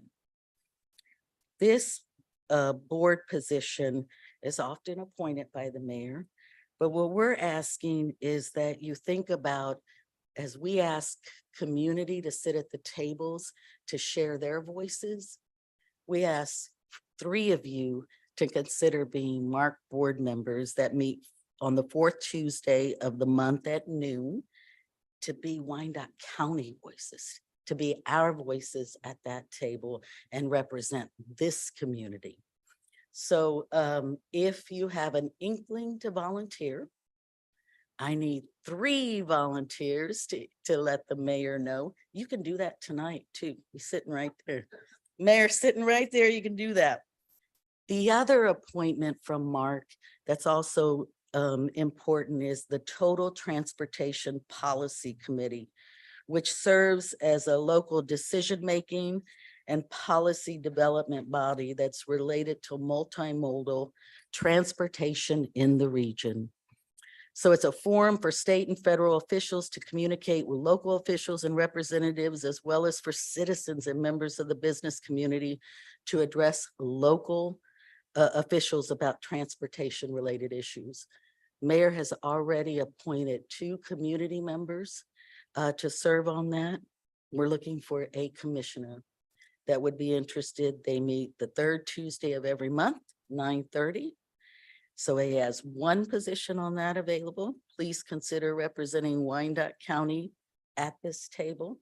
And if I haven't said it, Mayor's sitting right there. So tonight before you leave, he or I could be willing to do that. So commissioners, I'm going to also speak to our residents that are either online or listening here that stayed today.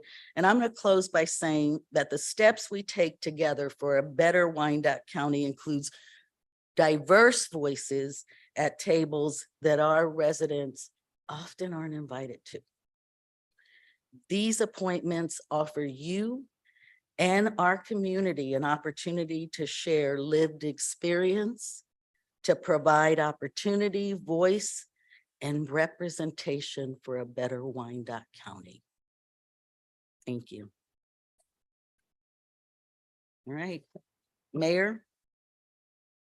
let's hope we hear from at least 4 of the commissioners tonight. Thank you. Thank you, Irene. Do any commissioners have any questions about any of the boards? There's several out there, and we would like to get some of these boards filled. Commissioner Ramirez. Thank you, Mr. Mayor. I just want to reiterate what our Chief of Staff Caudillo said to the community. You know, these boards are important. Everyone has their mandate, and they touch almost every part of our government and our community and ways that we can fix it, especially on the area agency on aging, our parks, our landmarks, as you said, our historical and cultural heritage. So these aren't boards where you just, I know some community members may think you just sit and listen and hear reports from staff about what's going on. No, these are boards where you make change.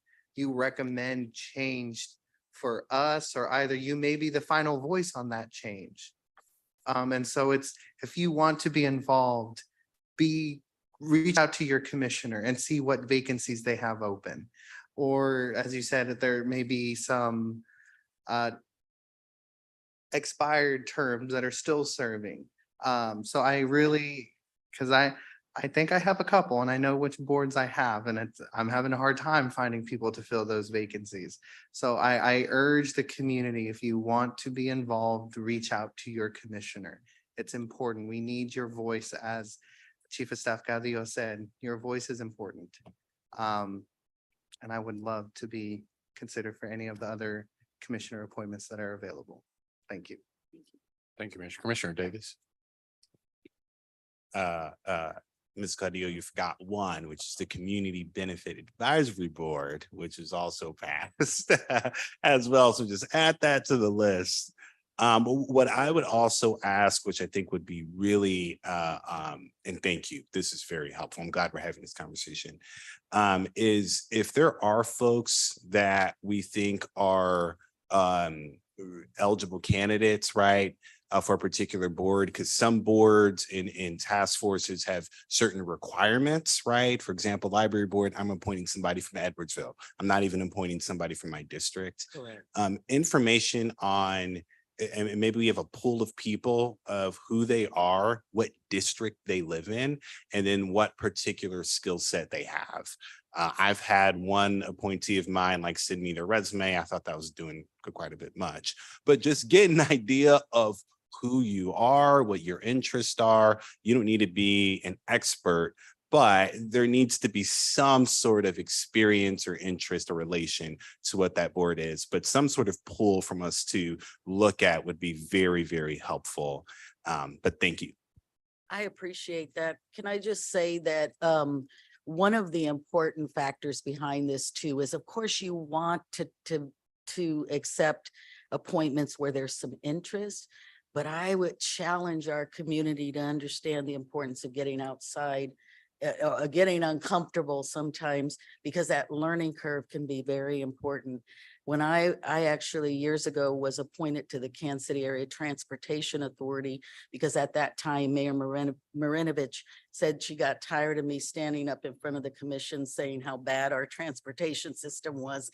So I was going to do something about it. Now I knew how to ride the bus, but anything about, but that was one of the best board experience I could have at that time, and was chair and learned so much about regulations, rules, but also just the desire to make some great things happen that we did in Wyandotte County. So so I challenge you to, you know, it doesn't have to be something of interest or knowledge, because we should also be able to have some of that learning curve as well. But we'll work on that, because I would love for us to have either some vetting or opportunity to share with you. Resumes aren't bad. Share those with other folks, but I think you're right. We want to get some information so that you'd be able to have people that you can also vet as well. Thank you. Don't go anywhere, Ms. Cordillo. Commissioner Bynum. Thank you, Mayor. To Commissioner Davis's point, I believe if we check with our administrative staff in the commission office, there's an online application now for boards and commissions. And I think it has room within it for some of what it is we seek when we're looking to make those appointments. So we might want to have a look at what exists right now that's been created for, it's a portal for the community to make entry and show their interest in serving on a board. And I know that in the past, when I've had someone approach me about being appointed to something, I've been directed to direct them to the portal. So there's a pool of We should still do applicants that. somewhere, and we might want to just look at that and see what kind of refresh it needs. Thanks. Appreciate that. Thank you, We will Commissioner. do that. Thank you. Commissioner Davis. Thank you. And I'll just add, perhaps next year we think of some sort of communication push, right? Or something to really get the message out, because I know these boards exist, but I mean, the website is a little bit cumbersome, then you got to pick, and there's not really a description. Some of them have minutes, so I can say, hey, here's what they're doing. A lot of them do not have minutes at all. Right. So I can tell you what they talked about, last week or last month. And so there is some tidying up that needs to be done. But I think on the communication side, the knowledge that these opportunities exist is something that we can do a better job of. But thank you. It's really helpful. Thank you, Commissioner. Commissioner Kane. Thank you, Mayor. I'm a little upset. I appointed somebody to library board. The board voted the lady in to be in charge. She actually has a degree in the library board. She was removed from that position an hour before the meeting. So when I appoint somebody, the group decides that they're going to be the chairperson. Then they put a chairperson in there that says that people in Wyandotte County don't have to have a library here. They can go in Johnson County or some other places. So I'm a little apprehensive to fill any of these jobs, because I don't want my people to be insulted and removed from a committee that they're on. And by the way, this young lady has a degree as a librarian. And without notice, wasn't notified that my person was no longer the chair. So you sit there and you think, okay, well, I appointed the right person with the right degree, with the qualifications. They're the chair, and all of a sudden, the next thing you know, they weren't even notified, and you know this. Yes, I do know this. And they weren't even notified before the hour before the meeting. So I'm going to be hard pressed to fill some of the openings. I understand. Okay, thank you. I think, Ms. Cadillo, I think there's several boards that are prominent. I think there's only like 7 or 8 of them that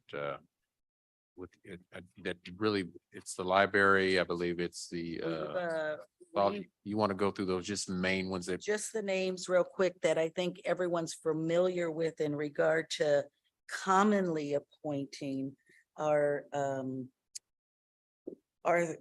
things like the Golf Advisory Board, the Landmarks Commission, Wyandotte, Leavenworth County Area Advisory Council, Kansas City, Kansas Housing Authority, the Law Enforcement Advisory Board, the Self-Supported Municipal Improvement District, the Wyandotte Library Board, Board of Public Commission, Planning Commission, and Board of Zoning Appeals, Community Corrections, Adult and Juvenile, Solid Waste, and more recently, Quindaro Ruins, as well as, you are correct, I apologize for missing that, the Community Benefits Fund.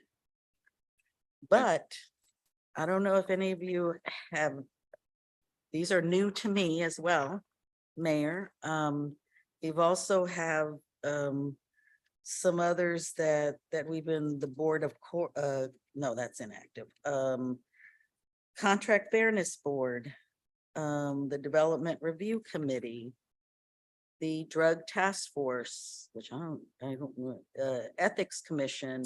There are some others that I think, besides the task force, that I think I'm going to work with, and I think communications is a good idea too. I'm going to work with the clerk's office to understand, some of these that, do we have the rental license appeal board? I know I talked to Commissioner Bynum about that one. That is just, we don't know if they're active or inactive or how those operate, but we're gonna be able to get some information around not just the who or the guidelines of appointment, but really trying to get a handle on making sure it's in one area that commission support staff have, as well as the mayor's office has, and the clerk's office and county administrator's office, so that we can support understanding those true vacancies. Thank you, Commissioner Maris. Thank you, Mr. Mayor. I believe you mentioned one of them.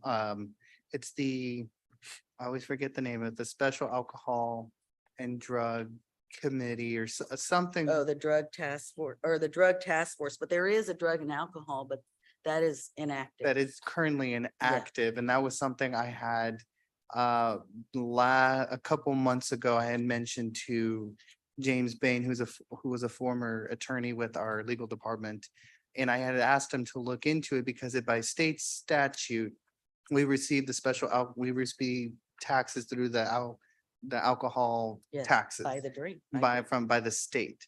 And by state statute, if we have a board set up, then the taxes that we receive from the alcohol have to be that board creates a budget and they recommend it to us.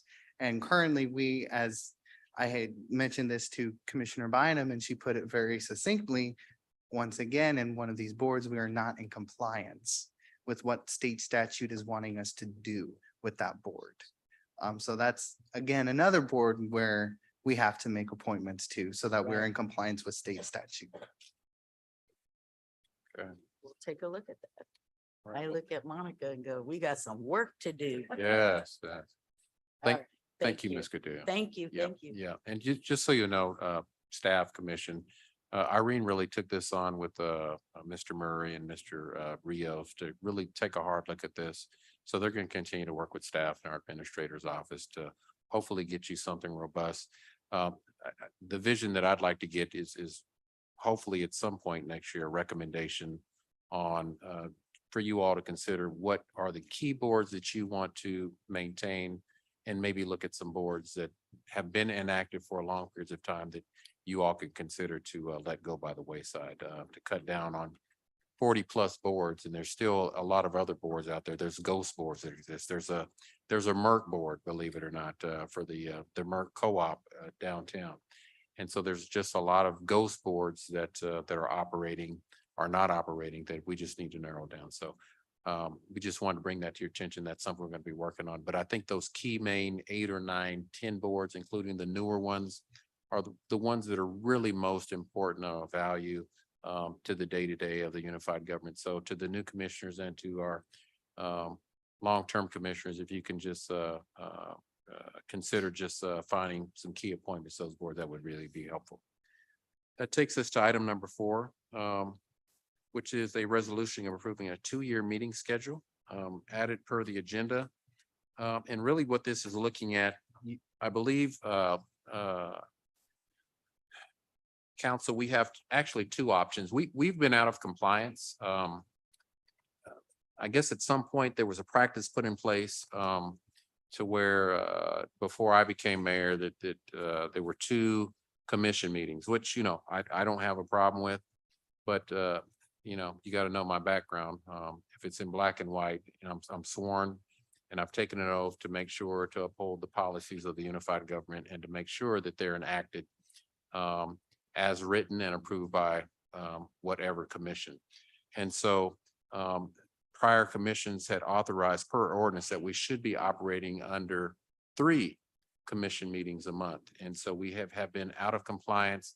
I believe last year, in talking to our at-large commissioners, that and I think I told this commission as well, that coming in this year, we would take a hard look at it and I would try and bring us into compliance. But I know that the practice has become the expectation. And so I've gotten with legal to give this commission a recommendation for two options, to keep things basically as they have been with two commission meetings, or to and to change the ordinance to reflect that, or to keep in line with the current ordinance that obligates us to have three commission meetings. There are pros and cons. I've heard you, some of you have complained about the length of meetings going into the midnight hour. I agree. I come in here, I'm here all day, and then I have to stay here all night doing commission meetings. That's not a complaint. That's what I signed up to do.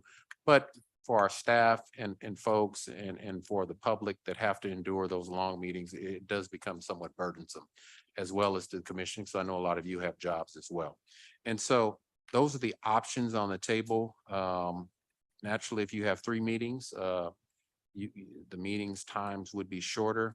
So really, this was a discussion and a debate that you could have. I come in every day. I work here every day. There's not a day that I don't miss being here unless I'm sick or out of town. So I have to be here. I really don't have a recommendation or a preference one way or the other. Really, this is for the convenience of the public and for yourselves, and taking in consideration staff and whatever the commission's will is. That's something that you would have to decide for yourself. I'm going to let council weigh in on this to give it some clarity. Thank you, Mayor. This is Wendy Green, Senior Counsel. So you have two options, and whichever option you choose is what the corresponding schedule will be. So option A is to make section 107 of our ordinances coincide with what we have been doing, which would be 2 commission meetings per month. It would change section 107 so that we would have a regular commission meeting, which would meet the first Thursday of the month. And then on the last Thursday of the month would be a commission meeting with planning and zoning matters, as well as additional items. So it would be the same thing we have now. It would just be 2 commission meetings per month, one on the first Thursday and one on the last Thursday. That last meeting of the month would be subject to change, or even the first one, if there was a holiday. So those are not set in stone. And the corresponding schedule with that under option A reflects those changes if there is a holiday. This also does a little bit of cleanup in section 2. Under section 202, standing committees created. That cleans up the standing committees to where it actually makes us in compliance with what we've already been doing, where we flip-flopped the economic development and neighborhood and community development committee meetings, where we've been having the economic development finance committee meeting first. And then we had the neighborhood community development meeting second. That's actually not what our ordinance states. It states that neighborhood community development should meet first and then economic development finance.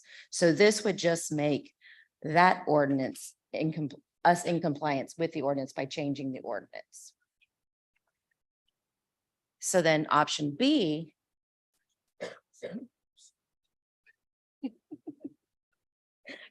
Option B then would be if you choose to stay with the existing ordinance so that we would have 3 commission meetings a month. The first 2 would be the first Thursday and the third Thursday of the month. They would just be normal, regular commission meetings. And then the last Thursday of the month would have planning and zoning matters on it.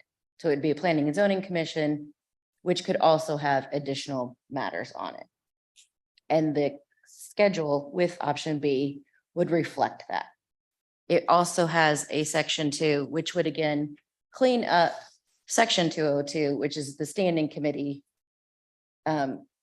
ordinance, which would again make us in compliance with economic development and finance first, and then neighborhood community development second on the Monday night meetings. So clear as mud, I'm sure. But if you have any questions, please let me know. So in short, if you want 2 meetings a month, it's option A. If you want 3 meetings a month, it's option B. Okay, thank you, counsel. Commissioner Burrows. Thank you. presently, we meet 2 times a month, with one of the meetings being quite lengthy, could be with planning and zoning. If we go to 3 meetings, we're mandated to have those 3 meetings, and we haven't been in compliance to do that. I might suggest, body, that we continue to stay with the 2, and if we need to have a third, that we could call a special meeting. And we may not need to have it on a Thursday if a different day of the week for the planning and zoning meeting would be more beneficial. Instead of starting at 7, we could start at 5, 6, or 7, so that we're not here till late in the evening. I mean, I'm just throwing that out as a possible suggestion while we're talking and working through this. But I kind of like the 2 meetings, and if we have light agendas, we get through them. If we need a special session, we can call a special session. That's just a point of discussion for the body. Thank you, Commissioner. Commissioner Bynum. Thank you. I just have a couple of questions on the proposed schedule for 2024 for 2 meetings. Are we suggesting that we would codify first Thursday, last Thursday, or is it just a suggestion? And the reason I ask is because I'm looking, November was different because there were holidays. December's different because we have holidays, but I've looked at August, September, and October. In August, we met on the 17th, which was the 3rd Thursday. And then we met on the 31st, which was the 5th Thursday. In September, we met on the 2nd and 4th Thursdays. In October, we met on the 2nd and 4th. So I was just, all I'm trying to do is wrap my head around what consistency are we asking for? Hold on a second, Council. You also, I don't know if you've seen it, you also have the updated schedules and the comparisons there that you can look at, but I'll let Council answer your question, Commissioner. That is absolutely correct. The schedules that are attached to the different options would be in compliance with the ordinances unless there is a holiday, and then that would reflect a holiday. If there is a change, if it's not set on a first Thursday or a last Thursday, it's because there is a holiday. Otherwise, it's a first Thursday and the last Thursday. And are you saying that that's how the ordinance reads now, or that's what we would make the ordinance say? That's how it actually reads now. Oh, okay, because I'm just saying, in looking at August, September, and October, those are not the days we met. Correct. Okay. The current reading of section 107 is that we will have regular full commission meetings on the 1st and 3rd Thursdays. First and third. And a planning and zoning commission meeting on the last Thursday. That's for 3 meetings a month. And if we went to 2, we would meet the first and last. Correct. By option A. Okay, thanks. Thank you, Commissioner Ramirez. Thank you, Mr. Mayor. I have no preference which way we go. But I do like Commissioner Burrow's idea of keeping it how we've been doing. If we need to call a special meeting for whatever purpose. The only thing I would have liked if going to 3 was having 1 meeting just planning and zoning, and then the other 2 regular commission meetings. But how we've been doing it, if we can figure out a way to make agendas light or what have you, I'm okay with that. So I have no preference. I would support Commissioner Burrows's idea of just maintaining how we do. And if we need another meeting, we need another meeting. Thank you. Thank you, Commissioner. Commissioner Stites. Stites, District 7. So my question would be with what Commissioner Burrows recommended or suggested. What and who would trigger the what criteria for the 3rd meeting, right? Who's going to say now we need one? Is it 10 items? Is it 15 items? What, because that could get where somebody just says, well, I just really want to get out here early. On our 2nd meeting, we'll push all this off to the 3rd one. That would really depend on you all. Under our current code, either the mayor or 4 commissioners can call a special meeting at this point. So So we can do that now. Yeah. If need be, right? So not Absolutely. really. I So mean, we my don't need to opinion, make change the any code for change. that. Right. Correct. I would just state that to call that a special session, you could not do it just for planning and zoning. Planning and zoning commission meetings by our ordinances are only to be on that last Thursday of the month. So if you were calling a special meeting, it would not be for planning and zoning matters. You could do it for any item you could have on a regular commission meeting, but not for planning and zoning matters, if that makes sense. So, because you can set the agenda for a special meeting is whatever you say it is, but I would not do a planning and zoning special meeting. Okay. Thank you, Commissioner. Commissioner Davis. Thank you, Mayor. I am also in agreement with Commissioner Burrows. We do a lot here. We take up a lot of time. We have the public come find parking, find a seat, and sometimes they're doing that just to come and speak for 3 minutes.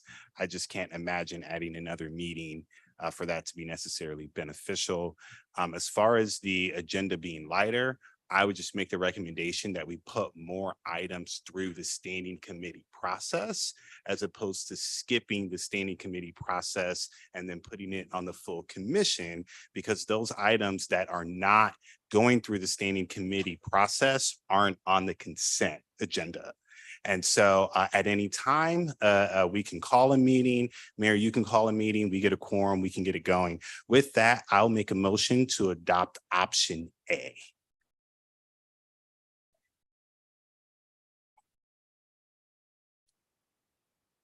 Okay, thank you, Commissioner. Commissioner Burrows. Thank you. I do appreciate the motion. The purpose of even bringing that option forward is just what was stated. We have a tremendous amount of public that shows up to these meetings. We have developers. We also have staff who are held at our mercy. And it's out of respect to them. Some of the people in the audience are paid by the hour to be here.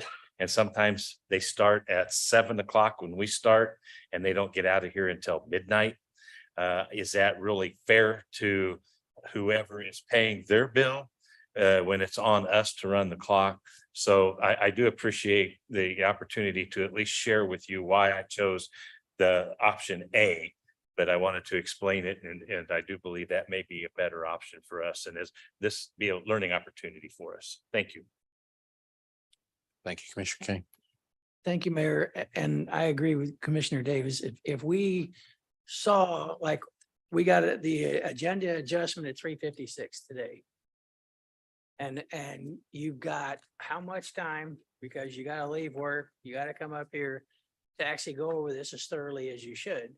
And there's a process to go through the standing committee, and sometimes we're circumventing the process. You know, if we went through the standing committee, which could make them last longer, but it would make the commission meetings less long. Thank you, Mayor. Thank you, Commissioner. So there's a motion and a second for option A. Is that correct? Yeah. Okay. Is there any further discussion? Oh, Commissioner Burrows. Thank you. Council, you said we couldn't call a special session for planning and zoning. Is that by ordinance that we can't do that? Or what is the criteria as to why we can't do that? I would suggest at this point, it would be because of ordinance, because our section 107 specifically states that full commissions will happen on the last Thursday, and our meeting for specials, calling a special session doesn't state anything about planning and zoning commission. It only says full commission meeting. So that's why I would suggest I wouldn't call a special session for planning and zoning matters. I would only call it for anything the full commission could discuss. So if I may, Mayor. Mhm. So if I understand correctly, we have first and fourth by this amendment, or is it first and third? But it's the first and last. First and last Thursdays. So if we didn't call a special session, what could we call to do planning and zoning on a third meeting? You would, and on a special, not for a special session, maybe on a different day. Do you need an ordinance maybe, or because I don't want to tie our hands if we want to come in, most of our planning and zoning anymore deals with the neighborhood. I'm sorry, what? STR, short-term rentals. Thank you. right. Planning and zoning is different because we also have to wait 14 days after the Planning and Zoning Commission or the Planning and Zoning Board meet. Because you have 14 days after the Planning and Zoning Board meets for people to file a protest. So we have to wait 14 days after that. Right, so you wouldn't be able to have it, you'd have, that's why I would also suggest not moving it up and not trying to do a special day. So and Jeff, please feel free to correct me if I'm wrong, but I would not suggest doing a special meeting for planning and zoning. I would leave that on that last Thursday. And if you think agendas are going to get heavy, have a special meeting for all the other items, but leave the planning and zoning on the last Thursday. Thank you. That's what I was trying to get some clarity. So we can still do planning and zoning the last Thursday, knowing that we're going to have that portion on that last Thursday. Correct. Okay. That would allow us, one other suggestion I might throw at the body to consider, that if we're going to throw something on the agenda, that maybe we take something off the agenda so that we don't add more to the agenda on an evening. It's just an idea. I mean, it makes it harder on staff. That if we want to streamline this and make it acceptable to the public, we should be as short and as concise, but as thorough and prudent as we can be. Thank you, Mayor. Thank you, Commissioner Davis. I'll just add this and then I hope we're able to get through with this. So the other thing is maybe working with staff, kind of coming back with a recommendation for the Planning Commission and what can be done. If that is a ordinance change or a charter change or what have you, that's worthy of looking at, because I wholeheartedly believe we probably have lost business because of the way meetings have happened here. And if someone did a study, it probably is in the millions of dollars because people see this process and then they're like, you know what, forget it. So I would ask next year, maybe doing a deeper dive into what currently is in process for or on the books for our planning commission, and then seeing what other options we can come up with. Thank you. Thank you, Commissioner. Administrator.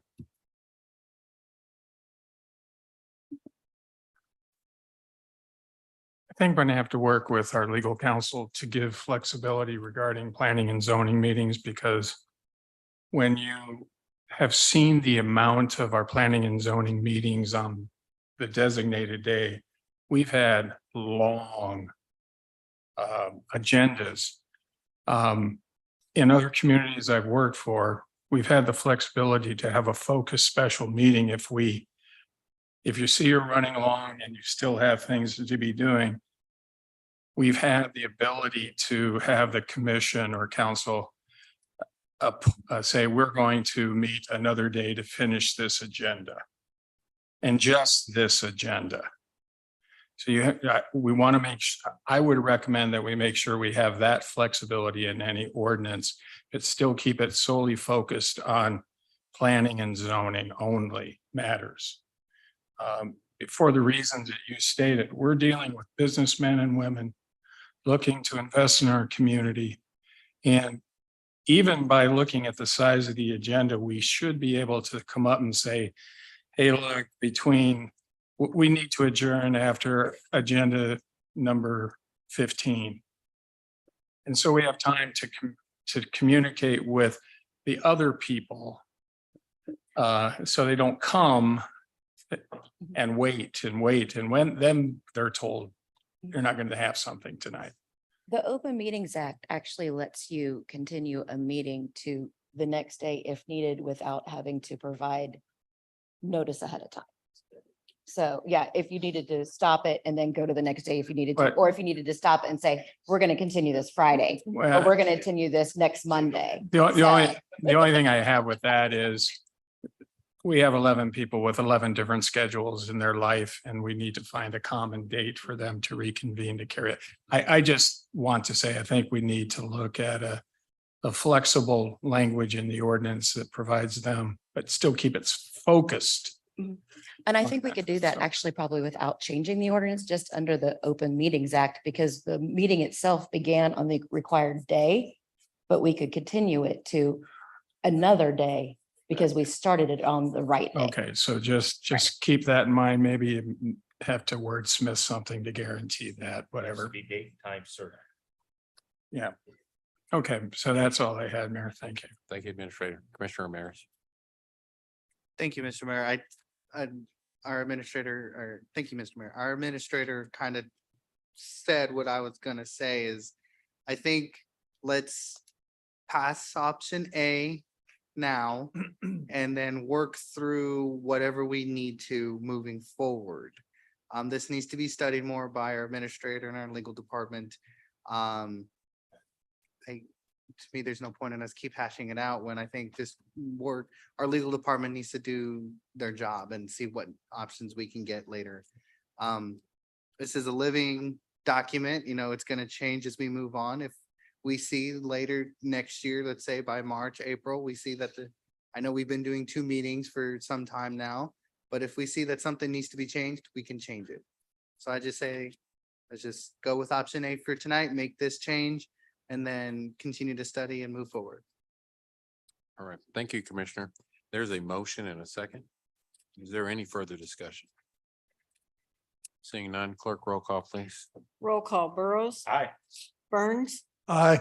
Ramirez, Aye. Hill, Aye. Kane. Lopez, Aye. Stites. Aye.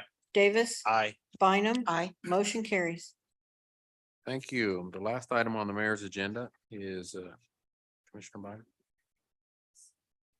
Thank you, Mayor.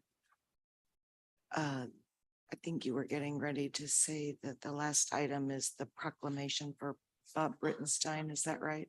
Yes, ma'am. I had a email come through from his daughter, since we've been in the meeting.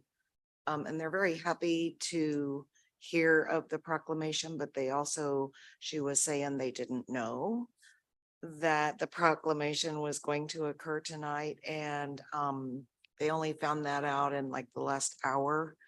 And so the request is, can this possibly be pushed perhaps into January so that they can come and Bob Brittenstein can come and be here? Would that be a possibility? Yes, Okay. clerk, if you can just remove that, set that aside, I'll withdraw that. And They're very appreciative, Yeah. but they didn't know that's not that it was tonight, and I think they'd like to come to the meeting. no problem at Okay. all. Okay. That takes us to, I'm sorry, Administrator. This is on the, as an aside, I don't think we want to, it's always nice to hear that somebody actually wants to come and to a commission meeting. So anything we can do to help that along, we should. Sorry for the comic relief, but it was getting a little heavy here. Thank you, Administrator. That takes us to our regular consent agenda. Do any members of the commission or a county administrator wish to set aside any item on the regular consent agenda? If an item is not set aside, all items on the regular consent agenda will be voted on by one vote. I'll entertain a motion. Motion to approve all items as submitted. Dave All right. second. There's a motion and a second. Any further discussion? Seeing none, clerk roll call. Roll call, Burrows. Aye. Burns, Aye. Ramirez, Aye. Hill, Aye. Kane. Aye. Lopez, Aye. Stites. Davis. Aye. Bynum. Aye. Motion carries. Thank you. That takes us to item number 1. It's an update from the Kansas City, Kansas Fire Department's master plan. It also includes local IFF number 64 regarding the fire department's initiatives. I'll ask our county administrator, Mr. Johnson, to make them opening remarks and introduce staff. Thank you, Mayor. Commissioners, just want to let you know that one of the points of the agreement when you passed the last labor agreement with the local IFF, included in that was a joint agreement to update or create a long-term master plan for the fire department that both the union and management wanted to do. And so you authorized that to move under the direction of union leadership and Chief Rubin. You're going to hear a presentation today to show that that working relation proved to provide a very good document, and they're here to present it. So Chief. Dennis Rubin, Kansas City, Kansas Fire Department. Thank you for this opportunity. As we have worked pretty diligently since June, we've begun to put together the framework of what we think is going to be an excellent master plan. The master plan's vision, we hope, would be a 10-year window. And at the end of each year, we'd add an additional year down the road. We'd also agreed that we would be quarterly to go over any obstacles, issues, or concerns as we continue to try to improve our fire department. I would just say we will be completing that process at the end of January 31st. And we'd like to make a formal presentation with all the details supported by our local, supported by our administration sometime in February. Mr. President. Thank you, Chief. Thank you, Mayor, Administrator, Commissioners. My name is JJ Sema, President, International Association of Firefighters. Yes, Chief, I agree. We've been working diligently on this project. It's a very good opportunity for us to collaborate. I would like to give you a little history, if you don't mind, on how we arose at that. Pursuant to the MOA, the Memorandum of Agreement, as you stated, Administrator Johnston, Department and the union were tasked with conducting a fire and EMS service analysis. That's been underway, as the chief said, for 6 months. And what it is tasked with doing, just to give you a little bit of the criteria, is taking a look at station locations, deployment of manpower and apparatus, response times, and consideration of national standards. That's been going along. We've made some significant progress. We're having productive conversations. The IAFF also requested a GIS mapping study from our international offices to assist us in that task. And we have that in hand that we're going to be able to use as we continue our discussions. What that study does is take all those factors into consideration and looks at roads traveled with regards to response times in an effort to meet national standards and provide the service that this community deserves, and do the utmost, make the utmost effort to keep the firefighters safe in doing so. I believe that we're going to have a joint agreement to extend our extension or our timeframe to January 31st, as the chief spoke. And the only difference would be is I think we got to work out the schedules, and we may be into March with the presentation, but we're going to conclude it here in about another 6 weeks, and then we'll bring it to you by the end of the first quarter, it looks like. Are there any questions, Mr. Mayor? Any questions from our commission? Commissioner Ramirez. Thank you, Mr. Mayor. I thought I would never see Local 64 and our fire chief standing right next to each other in commission chambers. I'm very, very happy that our current leadership, fire department leadership, and union leadership are able to work together and have what I can see is a healthier working relationship than what we previously had. This is amazing, because then that means these two entities having a healthy working relationship means we're going to have a safe and protected community. And so I thank you for working together, for understanding each other. You, as always, as adults, as public figures, you're never going to always agree, but finding the ways where you can agree, and in the points where you disagree, find the compromise. So I thank you for doing that. And again, I thought I would never see this day. Thank you. Thank you, Commissioner. Commissioner Bynum. Thank you, Mayor. Commissioner. So when you bring the plan, it's first I heard analysis of EMS and fire, but I also heard strategic plan. Is that right? Or excuse me, master plan. So, I mean, I'm just curious what the components of a KCKFD master plan are, but JJ, before you answer that, do you remember, I know you do, when we met and met and met and met? Union administration and a couple of commissioners trying to get that Fairfax Fire Station open. Certainly. And I always felt like I was receiving multiple sets of different data about the same thing. And I even remember asking, can we all agree on what the data is before we talk anymore about this? Not to go back to those dark days, but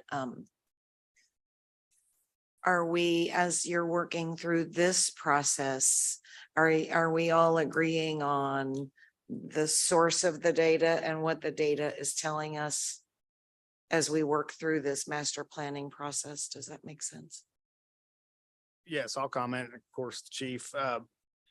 So to the first portion of your question, when we reference a master plan, interchangeably with strategic plan, I guess you could say, what it's looking at is that service-based analysis that I discussed.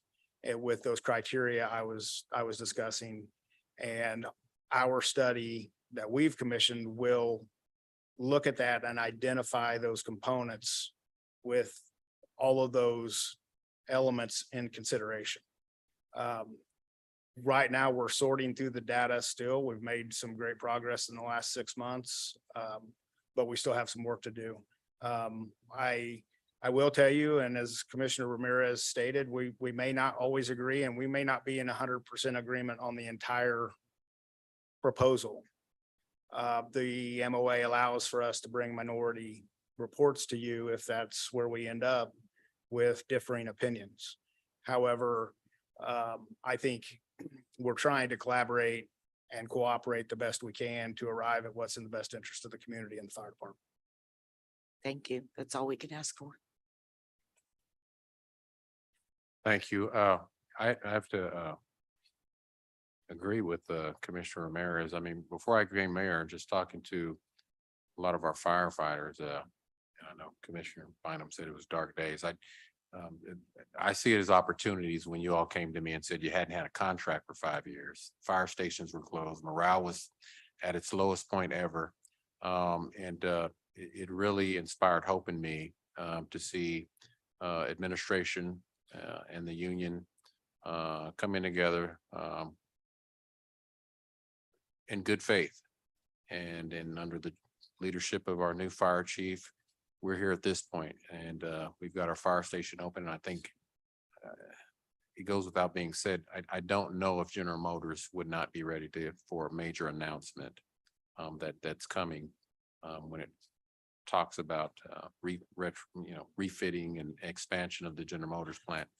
Had we not opened that fire station, I don't know where morale would be right now. Had this commission not stood firm behind our firefighters, because I've always said to have a great Kansas City, you got to have a safe Kansas City, and public safety is at the forefront of that. And this commission, probably unlike the commissions I've seen in the past over my 32 years, have really been overly supportive of that statement that I just made by supporting public safety in Kansas City, Kansas, and Wyandotte County. And to get us to this point where you have the president of the union and our fire chief standing side by side, working on a strategy to bring about something that could provide enhanced and improved, efficient and effective service for our residents. I mean, I want to applaud you. I want to applaud our new county administrator and staff and our legal team that I know over the course of since I've been mayor really have put a lot of work in you all to get you to this point. And so it's going to make for a better fire department. And if we have a better fire department, it's going to allow that morale to go up. And if the morale of our men and women that provide those services are at a high level, we know the quality of care that our citizens are going to be even higher. So I just want to say thank you all for the work that you've done and really appreciate that. Thank you. It's truly our honor to collaborate. It's truly our honor to work for this great city. And again, I think the president said it, always focused on the citizens first and our firefighters' safety next. So very proud, sir. Thank you. Commissioner Stites. Stites District 7. Under Section X Administrator's Agenda, if you go down to the second line, it says submitted by Dennis L. Rubin, Interim Fire Chief. I'd like to see that we make sure that we get that corrected because we're proud to have him as our permanent fire chief. January 1, the title changes. Oh, is that right? January 1. Thank you all, sir. Thank you. All right. Hey, good job. Thank you guys both. Thank you. Thank you, Commissioner Davis. I'll just say, hope you all knock it out of the park. And Chief Rubin, I don't know where these weekly update reports came from, but if you can send those our way more often, that would be Can incredible. we send them weekly? Yeah, if you want to, that's, or at least send me, it would be We great do- just to get that I information. was hoping to make it a jovial comment, but we do send them out weekly and we were under the impression that the commission got them. We Oh. get a slip back that in fact it has been sent. So we'll certainly check into that as Please staff. do. Yeah, we'd love to stay abreast of everything that's happening there. But that is a weekly report. We'd love for you to have it. sir. Awesome. Thank y'all. Yes, sir. Thank you for the work. Thank you, Commissioner Bynum. Just to that point, at new commissioner orientation, we ended our evening with the fire department and it was fabulous, by the way. It was a great day, but what was part of what was provided to us was that weekly report. And the gentleman said, please make sure you read the weekly report. We put a lot of work into that. So I asked that be given to Lisa and Deanna in our office so that we can all have it. And that's how you got it today. And I think the plan is that we'll get that from now on. Thank you. Thank you, Chief. Thank you, Mr. President. All right, before we end tonight, it was brought to my attention, and I think we would be remiss. Commissioner Kane, Piper sits in your district. Commissioner Bynum, it sits in your district as well. Dr. Jessica Dane with the Piper School District. She has been selected as a 2023 superintendent to watch by the National School Public Relations Association, NSPRA. She's just one of 24 other superintendents nationwide who were selected for this great honor in recognition of her innovative and effective use of technology to engage and inform the school community and to expand two-way communications and outreach effort. Dr. Dane's contributions to Piper USD 203 have been nothing short of remarkable. Her visionary leadership has paved the way for innovative educational initiatives, fostering an environment of growth, inclusivity, and excellence. And I think it goes without being said for the parents and students, as well as the staff at USD 203, that this unified government is proud of the accomplishment of Dr. Jessica Dane. And I'd just like to send a congratulations on behalf of the unified government of Wyandotte County, Kansas City, Kansas.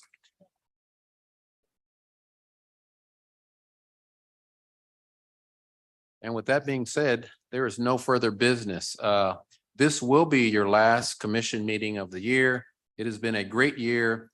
Good things are slated for us in 2024. Yes, we have challenges, but I always say those challenges offer unique and hopeful opportunities. The best is yet to come for Wyandotte County. Stay tuned. Congratulations again to our new commissioners who are sitting with us tonight. As your mayor, I just want to say Merry Christmas to everyone and a Happy New Year and blessings throughout 2024 and beyond. I don't know if any other commissioners would like to make some remarks for the holidays. Commissioner Burrows. Mayor, I have this little gift in front of me and I'm assuming that from last year's cookie Grinch, that this also came forward from you. So I just want to say thank you and Merry Christmas to my colleagues and the next year creates challenges, but offers tremendous opportunity. I look forward to spending it with all of you. Yeah. Yeah. All right, Commissioner. All right. Thank you all so much. I'll entertain a motion to adjourn. So move Bynum. Earl second. There's a motion and a second. Clerk, roll call. Roll call, Burrows. Aye. Burns. Aye. Ramirez. Aye. Hill. Aye. Kane. Lopez. Aye. Stites. Aye. Davis. Aye. Bynum. Aye. Motion carries. We're adjourned. Thank you all. Merry Christmas.